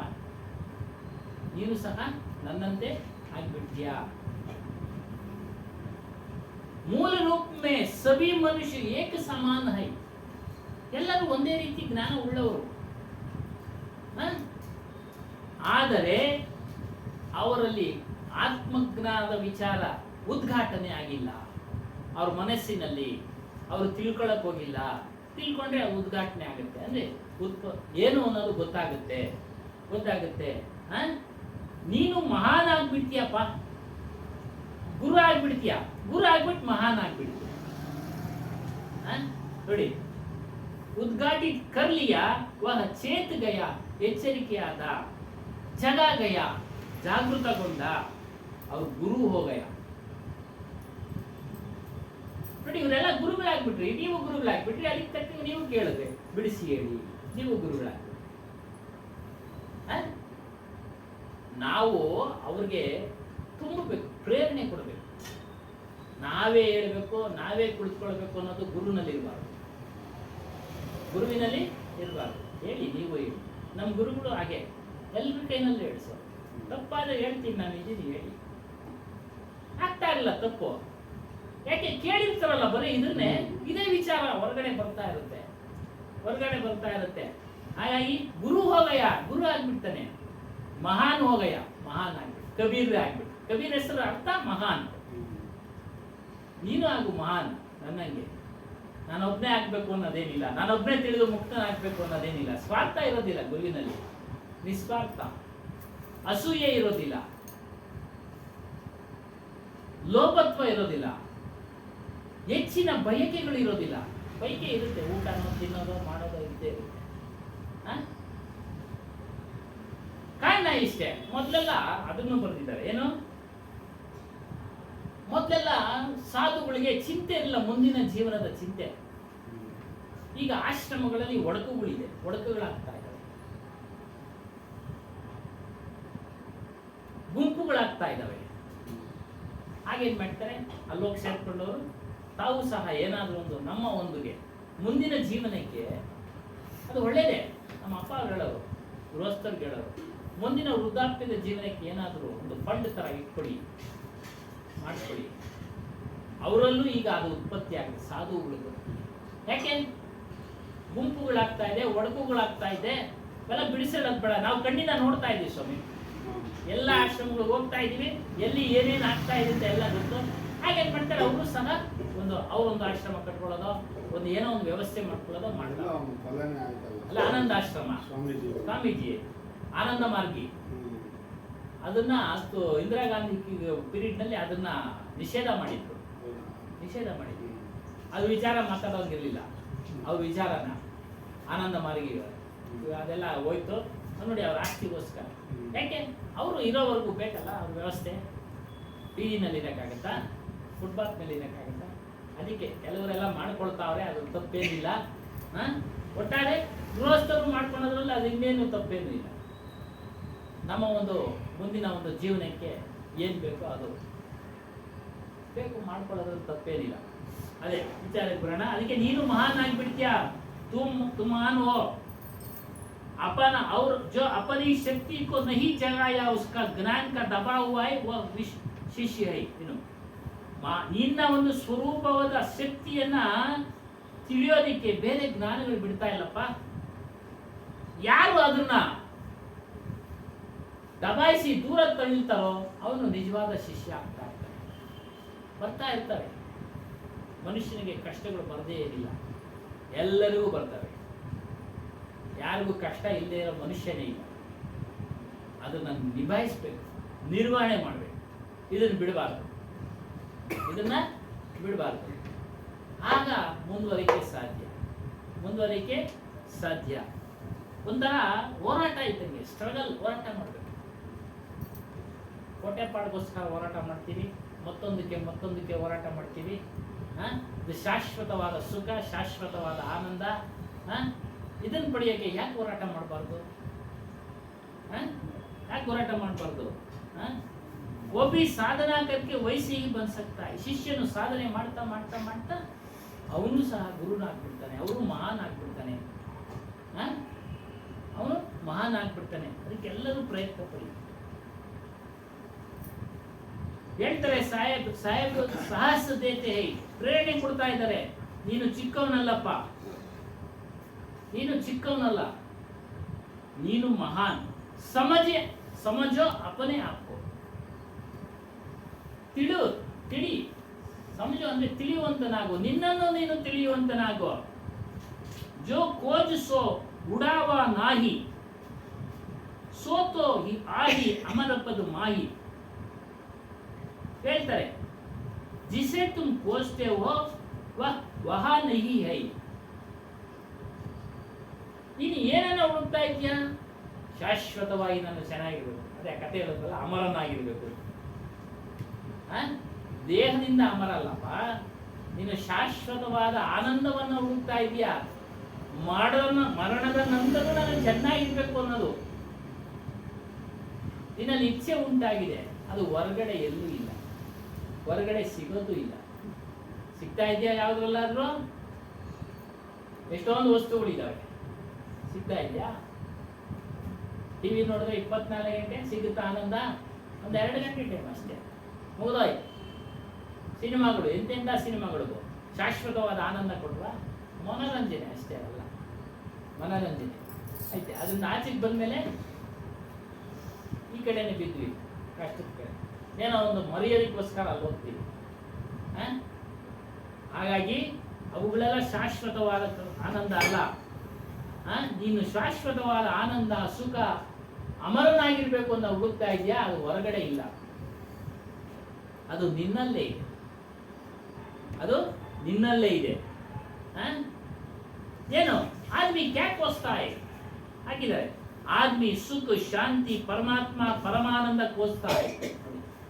ಮನುಷ್ಯ ಏನನ್ನು ಹುಡುಕ್ತಾನೆ? ಸುಖ ಹುಡುಕ್ತಾನೆ, ಶಾಂತಿ ಹುಡುಕ್ತಾನೆ, ಪರಮಾತ್ಮ ಹುಡುಕ್ತಾನೆ, ಪವಿತ್ರವಾದ ಆನಂದ. ಪರಮಾನಂದ ಅಂದ್ರೆ ಪವಿತ್ರವಾದ ಆನಂದ, ಕೆಡದೇ ಇರತಕ್ಕಂಥ ಆನಂದಕ್ಕೆ ಪವಿತ್ರವಾದ ಆನಂದ, ಅದನ್ನ ಹುಡುಕ್ತಾ ಇದ್ದಾನೆ. ಅದೆಲ್ಲ ಹುಡುಕ್ತಾ ಇದ್ದಾನೆ? ಹೊರಗಡೆ ಹುಡುಕ್ತಾ ಇದ್ದಾನೆ. ಕೋಸ್ತಾ ಹೈ ಬಾಹರ್, ಬಾಹರ್ ಅಂದ್ರೆ ಒಳಗಡೆ, ಕೋಸ್ತಾ ಅಂದ್ರೆ ಹುಡುಕೋದು. ಹೊರಗಡೆ ಹುಡುಕ್ತಾ ಇದ್ದಾನೆ, ಅದು ಹೊರಗಡೆ ಎಲ್ಲೂ ಇಲ್ಲ. ಹೊರಗಡೆ ಇಲ್ಲ, ಹೊರಗಡೆ ಎಲ್ಲೂ ಇಲ್ಲಪ್ಪ. ಅಖಂಡ ಸುಖ, ಅಖಂಡ ಅಂದ್ರೆ ಕಡಿಮೆ ಆಗದೆ ಇರತಕ್ಕಂಥ ಸುಖ, ಅಖಂಡವಾಗಿ ಇದೆ, ತುಂಬೋಗಿದೆ. ಅಖಂಡವಾದ ಶಾಂತಿ, ಅಖಂಡವಾದ ಆನಂದ, ಪರಮಾತ್ಮ ಮೋಕ್ಷ ನೈ ಐಸಿ ಪಾತ್ ನೈ, ಇವೆಲ್ಲ ಹೊರಗಡೆ ಏನಿಲ್ಲ. ನೀನು ತಪ್ಪು ದಿಕ್ಕಿನಲ್ಲಿ ಅವಲುಗಳನ್ನೆಲ್ಲ ಹುಡುಕ್ತಾ ಇದ್ದೆ. ಲೋಗ್ ಗಲತ್ ದಿಶಾ ಮೇ ಖೋಜ್ ರಹಾ ಹೈ. ಎಲ್ಲ ಗಲತ್ ಅಂದ್ರೆ ತಪ್ಪು, ದಿಶಾ ಅಂದ್ರೆ ಮಾರ್ಗ, ದಿಕ್ಕು. ಬೇರೆ ಬೇರೆ ಮಾರ್ಗಗಳಲ್ಲಿ ನೀನು ಹುಡುಕ್ತಾ ಇದೆಯಾ, ಅದೆಲ್ಲೂ ಇಲ್ಲ. ಹೇಳ್ತಾರೆ, ಅದಕ್ಕೆ ಉದಾಹರಣೆ ಕೊಡ್ತಾರೆ. ನೀನು ಬಟ್ಟೆ ಖರೀದಿ ಮಾಡ್ಬೇಕಾದ್ರೆ ಕಿರಾಣಿ ಅಂಗಡಿ ಹೋದ್ರೆ ಬಟ್ಟೆ ಸಿಗಲ್ಲಪ್ಪ, ಬಟ್ಟೆ ಅಂಗಡಿಗೆ ಹೋಗ್ಬೇಕು. ಹೇಳ್ತಾರೆ ಕಪड़ा खरीदना है तो कपड़े की दुकान पर जाना पड़ेगा. ನೀನು ಬಟ್ಟೆ ಖರೀದಿ ಮಾಡ್ಬೇಕಾದ್ರೆ ಬಟ್ಟೆ ಅಂಗಡಿಗೆ ಹೋಗ್ಬೇಕು. ಧಾನ್ಯದ ಅಂಗಡಿಗೆ ಹೋದ್ರೆ ಬಟ್ಟೆ ಸಿಗಲ್ಲ. ಅದೇ ರೀತಿಯಾಗಿ ಯಾವ ವಸ್ತು ಎಲ್ಲಿ ಸಿಗುತ್ತೋ ಅಲ್ಲೇ ಹೋಗ್ಬೇಕು ನಾವು. ಅದೇ ರೀತಿಯಾಗಿ ನೀನು ಹೊರಗಡೆ ಅಖಂಡವಾದ ಶಾಂತಿ, ಅಖಂಡವಾದ ಆನಂದ ಹುಡುಕದೆ ಸಿಗೋದಿಲ್ಲ. ಅರ್ಥ ಮಾಡ್ಕೊಳ್ಬೇಕು ನಾವು. ಎಷ್ಟು ಜನ ಪೂಜೆಗಳು ಪುನಸ್ಕಾರಗಳನ್ನ ಮಾಡ್ತಾ ಇದ್ದಾರೆ, ಅಖಂಡವಾದ ಆನಂದ, ಅಖಂಡವಾದ ಶಾಂತಿ ಯಾರಿಗೂ ಸಿಕ್ಕಿಲ್ಲ. ಸಿಗದೇ ಇದ್ದರ ಪರಿಣಾಮ ಇವತ್ತು ಪಾಪ್ಯುಲೇಷನ್ ಜಾಸ್ತಿ ಆಗ್ತದೆ. 50 ವರ್ಷದ ಹಿಂದೆ ಹೇಳಿದ್ರು, ಈಗ ಆಗ್ತಾನೆ ಇದೆ. ಹಾಗೆಲ್ಲ ಸರ್ಕಾರಿ ಆಸ್ಪತ್ರೆಗಳು ಅಲ್ಲ, ಅವ್ರು ಹೇಳಿದ್ರು, ಅಪ್ಪಾಜಿಯವರು ನಮ್ಮ ಗುರುಗಳು, ಬೆಡ್ಗಳೇ ಇಲ್ಲ ಅವ್ರಿಗೆಲ್ಲ. ಅಖಂಡವಾದ ಶಾಂತಿ, ಮುಕ್ತಿ, ಮೋಕ್ಷ. ಯಾಕೆ ಎಷ್ಟೋ ಜನ ಪುರಾಣಗಳು ಕೇಳಿದ್ದೀವಿ, ಪುರಾಣಗಳಲ್ಲಿ ಹಿಂಗ ಅವ್ರು ಮಾಡಿದ್ರು, ಹಿಂಗ ಆ ರೀತಿ ಮಾಡಿದ್ರು, ಅವರೆಲ್ಲ ಮುಕ್ತರಾಗಿದ್ರೆ ಎಲ್ಲಿ ಜಾಗ ಖಾಲಿ ಇರ್ಬೇಕಾಯ್ತು. ಬೆಡ್ಗಳೇ ಇಲ್ಲ ಅಂತ ಇದ್ರು, ಬೆಡ್ಗಳೇ ಇಲ್ಲ ಅಂತ ಇದ್ರು. ಅವಾಗ ಸರ್ಕಾರಿ ಆಸ್ಪತ್ರೆಗಳು ಬಿಟ್ರೆ ಬೇರೆ ಇರಲಿಲ್ಲ. ಈಗೆಲ್ಲ ಪ್ರೈವೇಟ್ಗಳು ಸಾಕಷ್ಟು ಆಗಿದ್ದಾರೆ ಅಲ್ಲ. ಹಾಗಾಗಿ ಹೇಳ್ತಾರೆ, ऐसे ही जहाँ सुख शांति है, जहाँ परमानंद है, वह खोजना पड़ेगा. ಎಲ್ಲಿದೆ ಅದು ಆನಂದ, ಅದನ್ನು ನೀನು ಹುಡುಕ್ಬೇಕಪ್ಪ. ನೀನೆಲ್ಲ ಹೊರಗಡೆ ಹುಡುಕ್ತಾ ಇದೀಯಾ, ಪಂಚ ಜ್ಞಾನೇಂದ್ರಿಯಗಳಲ್ಲಿ ಹುಡುಕ್ತಾ ಇದೆಯಾ ಸುಖನ, ಮತ್ತು ತಿನ್ನೋದ್ರಲ್ಲಿ, ಕುಡಿಯೋದ್ರಲ್ಲಿ ಆನಂದವನ್ನು ಹುಡುಕ್ತಾ ಇದೆಯಾ. ಅವುಗಳ ಆನಂದವೆಲ್ಲ ಕ್ಷಣಿಕ ಆನಂದ ಹೈ, ಅಂದ್ರೆ ಕೆಟ್ಟು ಹೋಗುತ್ತೆ. ಊಟದ ಆನಂದ ಎಲ್ಲಿವರೆಗೂ ಇರುತ್ತೆ? ರುಚಿಯಾಗಿ ಊಟ ಮಾಡಿದ್ವಿ, ಆಮೇಲೆ ಮೊಳಕೆ ಹುಳಿ ಕಾಳು ಸಾರು ಮುದ್ದೆ ದಿನ ಒಂದು ಸ್ವಲ್ಪ ಇಡಿಸ್ಕೊಂಡೆ, ಎಲ್ಲಿವರೆಗೂ ಇರುತ್ತೆ? ಅದು ಜೀರ್ಣ ಆಗೋವರೆಗೂ ಇರುತ್ತೆ, ಒಳಗೆ ಹೋಗೋವರೆಗೂ. ನೋಡಿ, ಅವ್ರು ಇನ್ನೂ ಚೆನ್ನಾಗಿರುತ್ತೆ. ನಾವು ಮೆಲ್ಕ್ ಹಾಕ್ತಾ ಇರ್ತೀವಿ ಅಲ್ವಾ, ಒಳಗೆ ಹೋಗೋವರೆಗೂ ಆನಂದ, ಆನಂದ ಕೆಟ್ಟೋಗ್ಬಿಡುದು. ಎಲ್ಲ ತಿನ್ನೋದು, ಉಣ್ಣೋದು, ಕುಡಿಯೋದು. ಕೇಳ್ತಾ ಇದ್ರು ಅಲ್ಲೆಲ್ಲ ಏನೇನೋ ತಿಂದ್ವಿ ಅಂತ ಕೇಳಿಸ್ಕೊಳ್ತಾ ಇದ್ರು. ಎಲ್ಲ ಎಲ್ಲಿ ಬಸ್ ಹತ್ತು ಬರೋವರೆಗೂ ಅದೆಲ್ಲ ಕೆಟ್ಟೋಯ್ತು. ಮತ್ತೆ ಅದೇ ಬೆಳೆ ಸಾರನ್ನ ಊಟ ಮಾಡ್ಕೊತೀವಿ. ಅದೇ ನಮ್ಮ ಕೋಮಲಮ್ನವ್ರೆ, ಮತ್ತೆ ಅದೇ ಬೆಳೆ ಸಾರನ್ನ ಊಟ ಮಾಡಕ್ ಬಂದ್ವಿ ಮನೆಗೆ.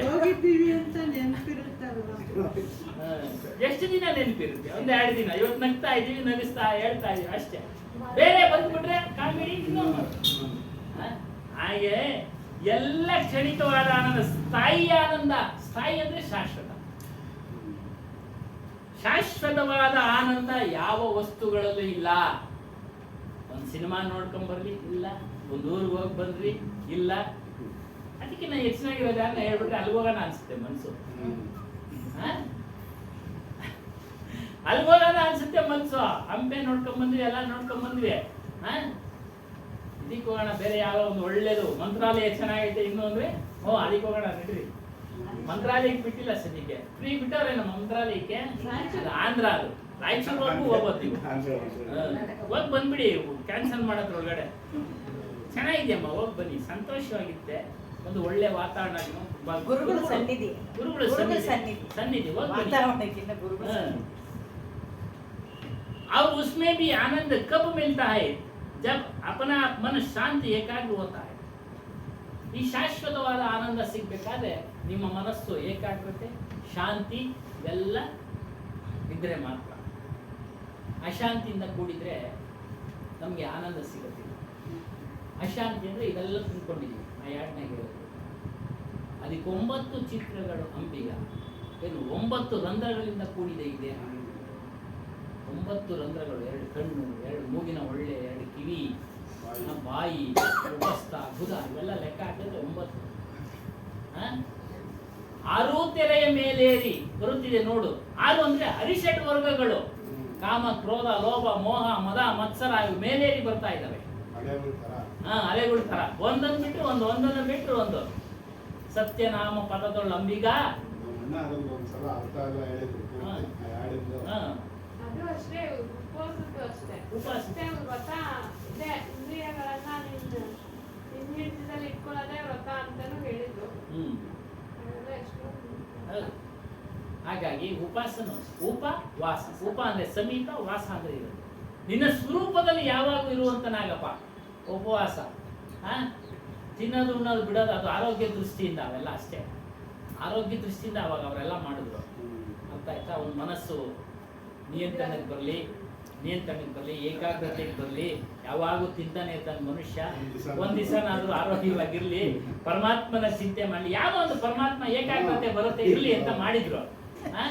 ಹೀಗಾಗಿ ಒಟ್ಟಾರೆ ಅವೆಲ್ಲ ಮನಸ್ಸು ಶಾಂತವಾಗಬೇಕಾದ್ರೆ, ಆನಂದ, ಸ್ಥಾಯಿ ಆನಂದ ಸಿಗ್ಬೇಕಾದ್ರೆ ನೀನು ನಿನ್ನನ್ನ ತಿಳಿಬೇಕಪ್ಪ. ಅಲ್ಲಿ ಯಾವುದೇ ದುಃಖ ಇಲ್ಲ, ಸ್ವರೂಪದಲ್ಲಿ ಯಾವುದೇ ದುಃಖ ಇಲ್ಲ, ಯಾವುದೋ ಚಿಂತೆ ಇಲ್ಲ. ಮನಸ್ಸಿನಲ್ಲೇ ಎಲ್ಲ ತುಂಬಿಕೊಂಡಿರೋದು, ಬುದ್ಧಿಯಲ್ಲೇ ಎಲ್ಲ ತುಂಬಿಕೊಂಡಿರೋದು. ಹಾಗಾಗಿ ಅದನ್ನ ಪಡೆಯುವಂತನಾಗು. ಈ ಉದಾಹರಣೆಗಳ ಮೂಲಕ ನೀವು ಚಿಂತನೆ ಮಾಡಿ ಅಂತ ಹೇಳ್ತಾರೆ. ತಪ್ಪು ಉದಾಹರಣೆ ಸೇ ಸಮझे, ಏಕ್ ಉದಾಹರಣೆ ಸೇ ಸಮझे. ಈ ರೀತಿಯಾಗಿ ಹೇಳ್ತಾರೆ. ಏನು? मिठाई खाने में बड़ा आनंद होता है मुझे. उससे पूछा जाता है कौन सी मिठाई अच्छी लगती है. ಏನು? ಒಬ್ಬ ಸಿಹಿ ತಿಂದ್ರು, ಇನ್ನೊಬ್ರು ಕೇಳ್ತಾರೆ ಯಾವ ಮಿಠಾಯಿ ತಿಂದೆ ನೀನು? ಸಿಹಿಯ ಪರಿಣಾಮ ಎಷ್ಟು? ಮಿಠಾಯಿ ತೋರಿಸ್ಬೋದು, ನಾನು ಇಂಥದ್ದು ತಿಂದೆ. ಅದ್ರ ಪರಿಣಾಮ ಹೇಳಕ್ಕಾಗತ್ತಾ? ಅದು ನಿನಗೆ ಹೇಗೆ ಅನಿಸ್ತಾ ಗೊತ್ತಿಲ್ಲ. ಬಲ್ಲ ಹಂಗೆ ಈ ರೀತಿಯಾಗಿ बाहर के भोगों के जो आनंद वो भी मिलता है जब मन एकाग्र हो, शांत, सम्यक हो, अन्यथा आनंद नहीं आएगा. लोग खोज रहे हैं बाहर, ಹೊರಗಡೆ ಹುಡುಕ್ತಾ ಇದ್ದಾರೆ ಆನಂದವನ್ನ. ತಿನ್ನೋದ್ರಲ್ಲಿ, ಉಣ್ಣೋದ್ರಲ್ಲಿ, ಊಟ ಮಾಡೋದ್ರಲ್ಲಿ, ಮತ್ತೆ ನೋಡೋದ್ರಲ್ಲಿ, ಕೇಳೋದ್ರಲ್ಲಿ ಎಲ್ಲ ಆನಂದವೂ ನಾಶ ಆಗ್ತವೆ. ಎಲ್ಲ ಕ್ಷಣಿಕ. ಆನಂದ ಎಲ್ಲಿದೆ ಅಂದ್ರೆ ನಿನ್ನಲ್ಲೇ ಇದೆ. ಆನಂದದ ಖಜಾನೆ ಉಳ್ಳವನು ನೀನು, ನಿನ್ನ ಸ್ವರೂಪ ಆಪ್ಕೆ ಭೀತರ ಹೈ, ನಿನ್ನಲ್ಲೇ ಇದೆ.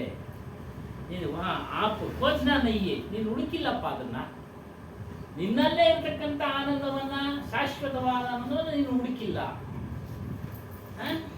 ಹೊರಗಡೆ ಹುಡುಕ್ತಾ ಇದ್ಯಾ. ಜೋ ಕೋಜೋ ಸೋ ಉಡಾವ ನಾಯಿ उड़ावा नाई, जिस सुख के संसार में खोज रहे हो, जिस परमात्मा को संसार में भोग में खोज रहे हो, वह सुख और परमात्मा वह नहीं है. ಬೇಡ, ನಾವು ಆನಂದದ ವಿಚಾರ ಇರುತ್ತೆ. ಪರಮಾತ್ಮನ ಹುಡುಕ್ತಾ ಇದ್ದೀರಾ ನೀವು. ಹೊರಗಡೆ ಪರಮಾತ್ಮ ಕಥೆಗಳು ಹೇಳ್ಬಿಟ್ಟಿದೆ. ಹಾಗೆಲ್ಲ ನಿರಣ್ಯಾಕ್ಷ ಸಾಯಿಸೋದಕ್ಕೆ ಕಮಲದಲ್ಲಿ ಪ್ರತ್ಯಕ್ಷ ಆಗ್ಬಿಟ್ಟ. ಈಗ ಯಾಕೆ ಆಗ್ಬಾರ್ದು? ಎಷ್ಟೊಂದು ಜನ ಅವರೇ ಅವನಂತವ್ರು ಇಲ್ಲೇನಮ್ಮ, ಎಷ್ಟೊಂದು ಜನ ಇದೆ. ಒಂದು ಉದಾಹರಣೆ ಕೊಡ್ತಾರೆ. ನಮ್ಮ ದೇಶದ ಮೇಲೆ ದಾಳಿ ಮಾಡಿದಾಗ ಆ ಪರಮಾತ್ಮಗಳು ಎಲ್ಲೇ ಹೋಗಿದ್ರು, ರಕ್ಷಣೆ ಮಾಡಿದ್ರು. ದಾಳಿ ಮಾಡಿದ್ರಲ್ಲ, ಇತಿಹಾಸ ಹೇಳಿ ಎಲ್ಲೋಗಿದ್ರಪ್ಪ, ಯಾಕೆ ರಕ್ಷಣೆ ಮಾಡಲಿಲ್ಲ ಅವೆಲ್ಲ ಪುರಾಣಗಳು ಅಷ್ಟೊಂದು ಹೇಳಿದ್ರು, ಕರೆದ್ರು ಕರೀಲಿಲ್ವಾ ಯಾರನ್ನು? ಅವಾಗ ಸ್ತ್ರೀಯರೆಲ್ಲ ಕರೀಲಿಲ್ವಾ ನಮ್ಮ ರಕ್ಷಣೆ ಮಾಡು ಅಂತ? ಹಂಪಿಯಲ್ಲಿ 600 ವರ್ಷಗಳು ಹತ್ಕೊಂಡು ಉಳಿದಿರೋದಂಥದ್ದು. ಹೌದು, ಚಿನ್ನಾಭರಣಗಳು 17 ಸರಿ ದಂಡೆತ್ತಿ ತಗೊಂಡೋಗಿರೋದು. ತಗೊಂಡೋದ್ರು. ಅವಾಗೆಲ್ಲ ದೇವರು 1200 ದೇವಸ್ಥಾನ ಅಂತಿರೋದಲ್ಲಿ. ಹಾಗೆ ಎಲ್ಲಿ ಹೋದ್ರು ಅವಾಗೆಲ್ಲ ಪ್ರಶ್ನೆ ಮಾಡ್ತಾರೆ, ಯಾರು ಉತ್ತರ ಇಲ್ಲ. ತಿರ್ಗಾ ಅದೇ ಕರೀತಾ ಇದ್ದಾರೆ, ಅದೇ ಮಾಡ್ತಾ ಇದ್ದಾರೆ. ಅದೊಂದು ವಾಟ್ಸಪ್ನಲ್ಲಿ ನೋಡಿದ್ರು, ಒಬ್ಬ ಸನ್ಯಾಸಿ ಹೇಳ್ತಾ ಇದ್ದಾರೆ, ಸಾಧು ವೇಷ ಹಾಕಿದ್ದಾನೆ, ನಮ್ಮ ಹಿಂದೂಗಳು ಮೂರ್ತಿಗಳಲ್ಲಿ ಪರಮಾತ್ಮನನ್ನ ಹುಡುಕ್ತಾ ಇದ್ದಾರೆ, ರಾಮನನ್ನ, ಕೃಷ್ಣನನ್ನ. ಇವರು ಎಲ್ಲಿವರೆಗೂ ಕಲ್ಲುಗಳಲ್ಲಿ ಮೂರ್ತಿಗಳಲ್ಲಿ ಪರಮಾತ್ಮನನ್ನ ಹುಡುಕ್ತಾ ಇರ್ತಾರೋ ಅಲ್ಲಿವರೆಗೂ ಉದ್ಧಾರ ಆಗೋದಿಲ್ಲ ಇವರು. ಅದು ಸಾಧು ವೇಷ ಹಾಕೊಂಡಿದ್ದ ಅವನು ಹಾಕಿದ್ರು.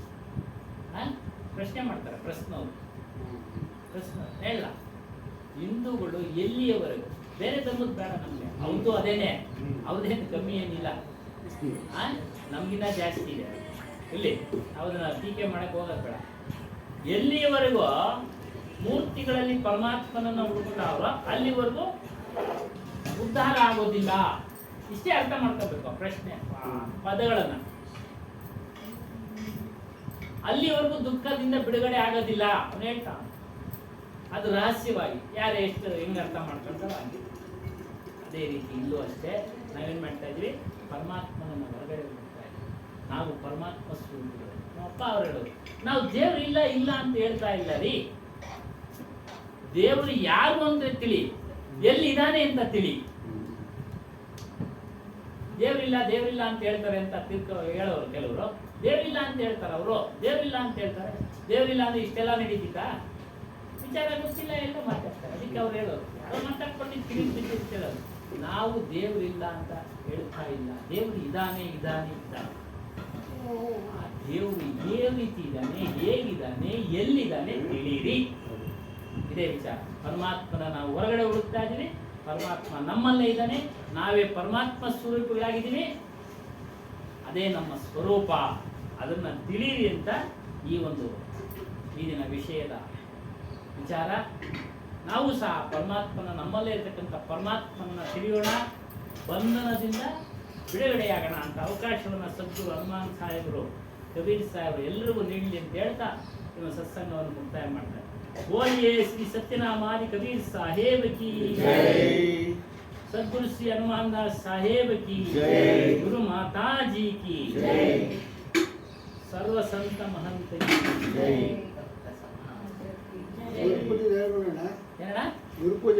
ಗುರುಪೂಜೆ 21ನೇ ತಾರೀಕು ಇಲ್ಲಿ, 22 ನಮ್ಮ ಆಶ್ರಮದಲ್ಲಿ 21. ಹಾಗಾಗಿ ದಯಮಾಡಿ ಬನ್ನಿ. ಯಾಕೋ ನಮ್ಮ ಈ ಆಶ್ರಮದವರೆಲ್ಲ ಮುನ್ಸ್ಕೊಂಡ್ಬಿಡೋರು, ಈ ಸಲ ಬನ್ನಿ, ಚೆನ್ನಾಗಿರ್ತಿತ್ತು. ಇಲ್ಲಿ ವಿಚಾರ ಇರ್ತಾರೆ. 21ಕ್ಕೆ ಅಲ್ಲಿ ಇರುತ್ತೆ.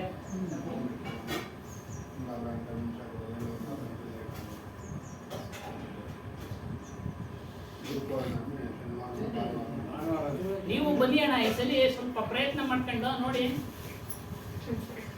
ರೆಡಿ ಆಗ್ತೀನಿ ಅಂತ ಅವರು ರೆಡಿ ಆಗಿ ಬನ್ನಿ, ಇಬ್ರು ಬನ್ನಿ. ಕರ್ಕೊಂಬರೋ ಜವಾಬ್ದಾರಿ ರಾಜಣ್ಣ ಅವರು ಪೂಜೆಗೆ. ಸ್ವಲ್ಪ ಇಲ್ಲಿ ಒಂದು ವಾತಾವರಣ ಬದಲಾವಣೆ ಒಂದು ಖುಷಿ ಕೊಡುತ್ತೆ, ಖುಷಿಗೆ ಒಂದು ಆನಂದ ಸಿಗುತ್ತೆ. ಇಲ್ಲಿ ಎಲ್ಲರನ್ನೂ ನೋಡ್ದಂಗೆ ಆಗುತ್ತೆ, ಮಾತಾಡ್ಸಿ ಕೇಳ್ತಾ ಇರ್ತಾರೆ. ಅವರು ಚೆನ್ನಾಗಿ ಪರಿಚಯ ಆಗ್ಬಿಟ್ಟವ್ರೆ, ನಮ್ಗಿನ್ನ ಚೆನ್ನಾಗಿ ಕೇಳ್ತಾ ಇರ್ತಾರೆ. ನಾಗರಾಜನ ಹಿಂಗವ್ರೆ, ನಾಗರಾಜನ ಹಿಂಗೆ, ನಾನು ಸುಧಾರಿಸ್ತಾವ್ರೆ ಅಂತ ಹೇಳ್ತಾ ಇದ್ದೀನಿ. ಸುಧಾರಿಸಿರೋದನ್ನ ಅಲ್ಲಿ ತೋರಿಸ್ಬಿಡಿ. 21ನೇ ತಾರೀಕು ಫಿಕ್ಸ್ ಮಾಡ್ಬಿಡೋದು ಅವ್ರಿಗೆ.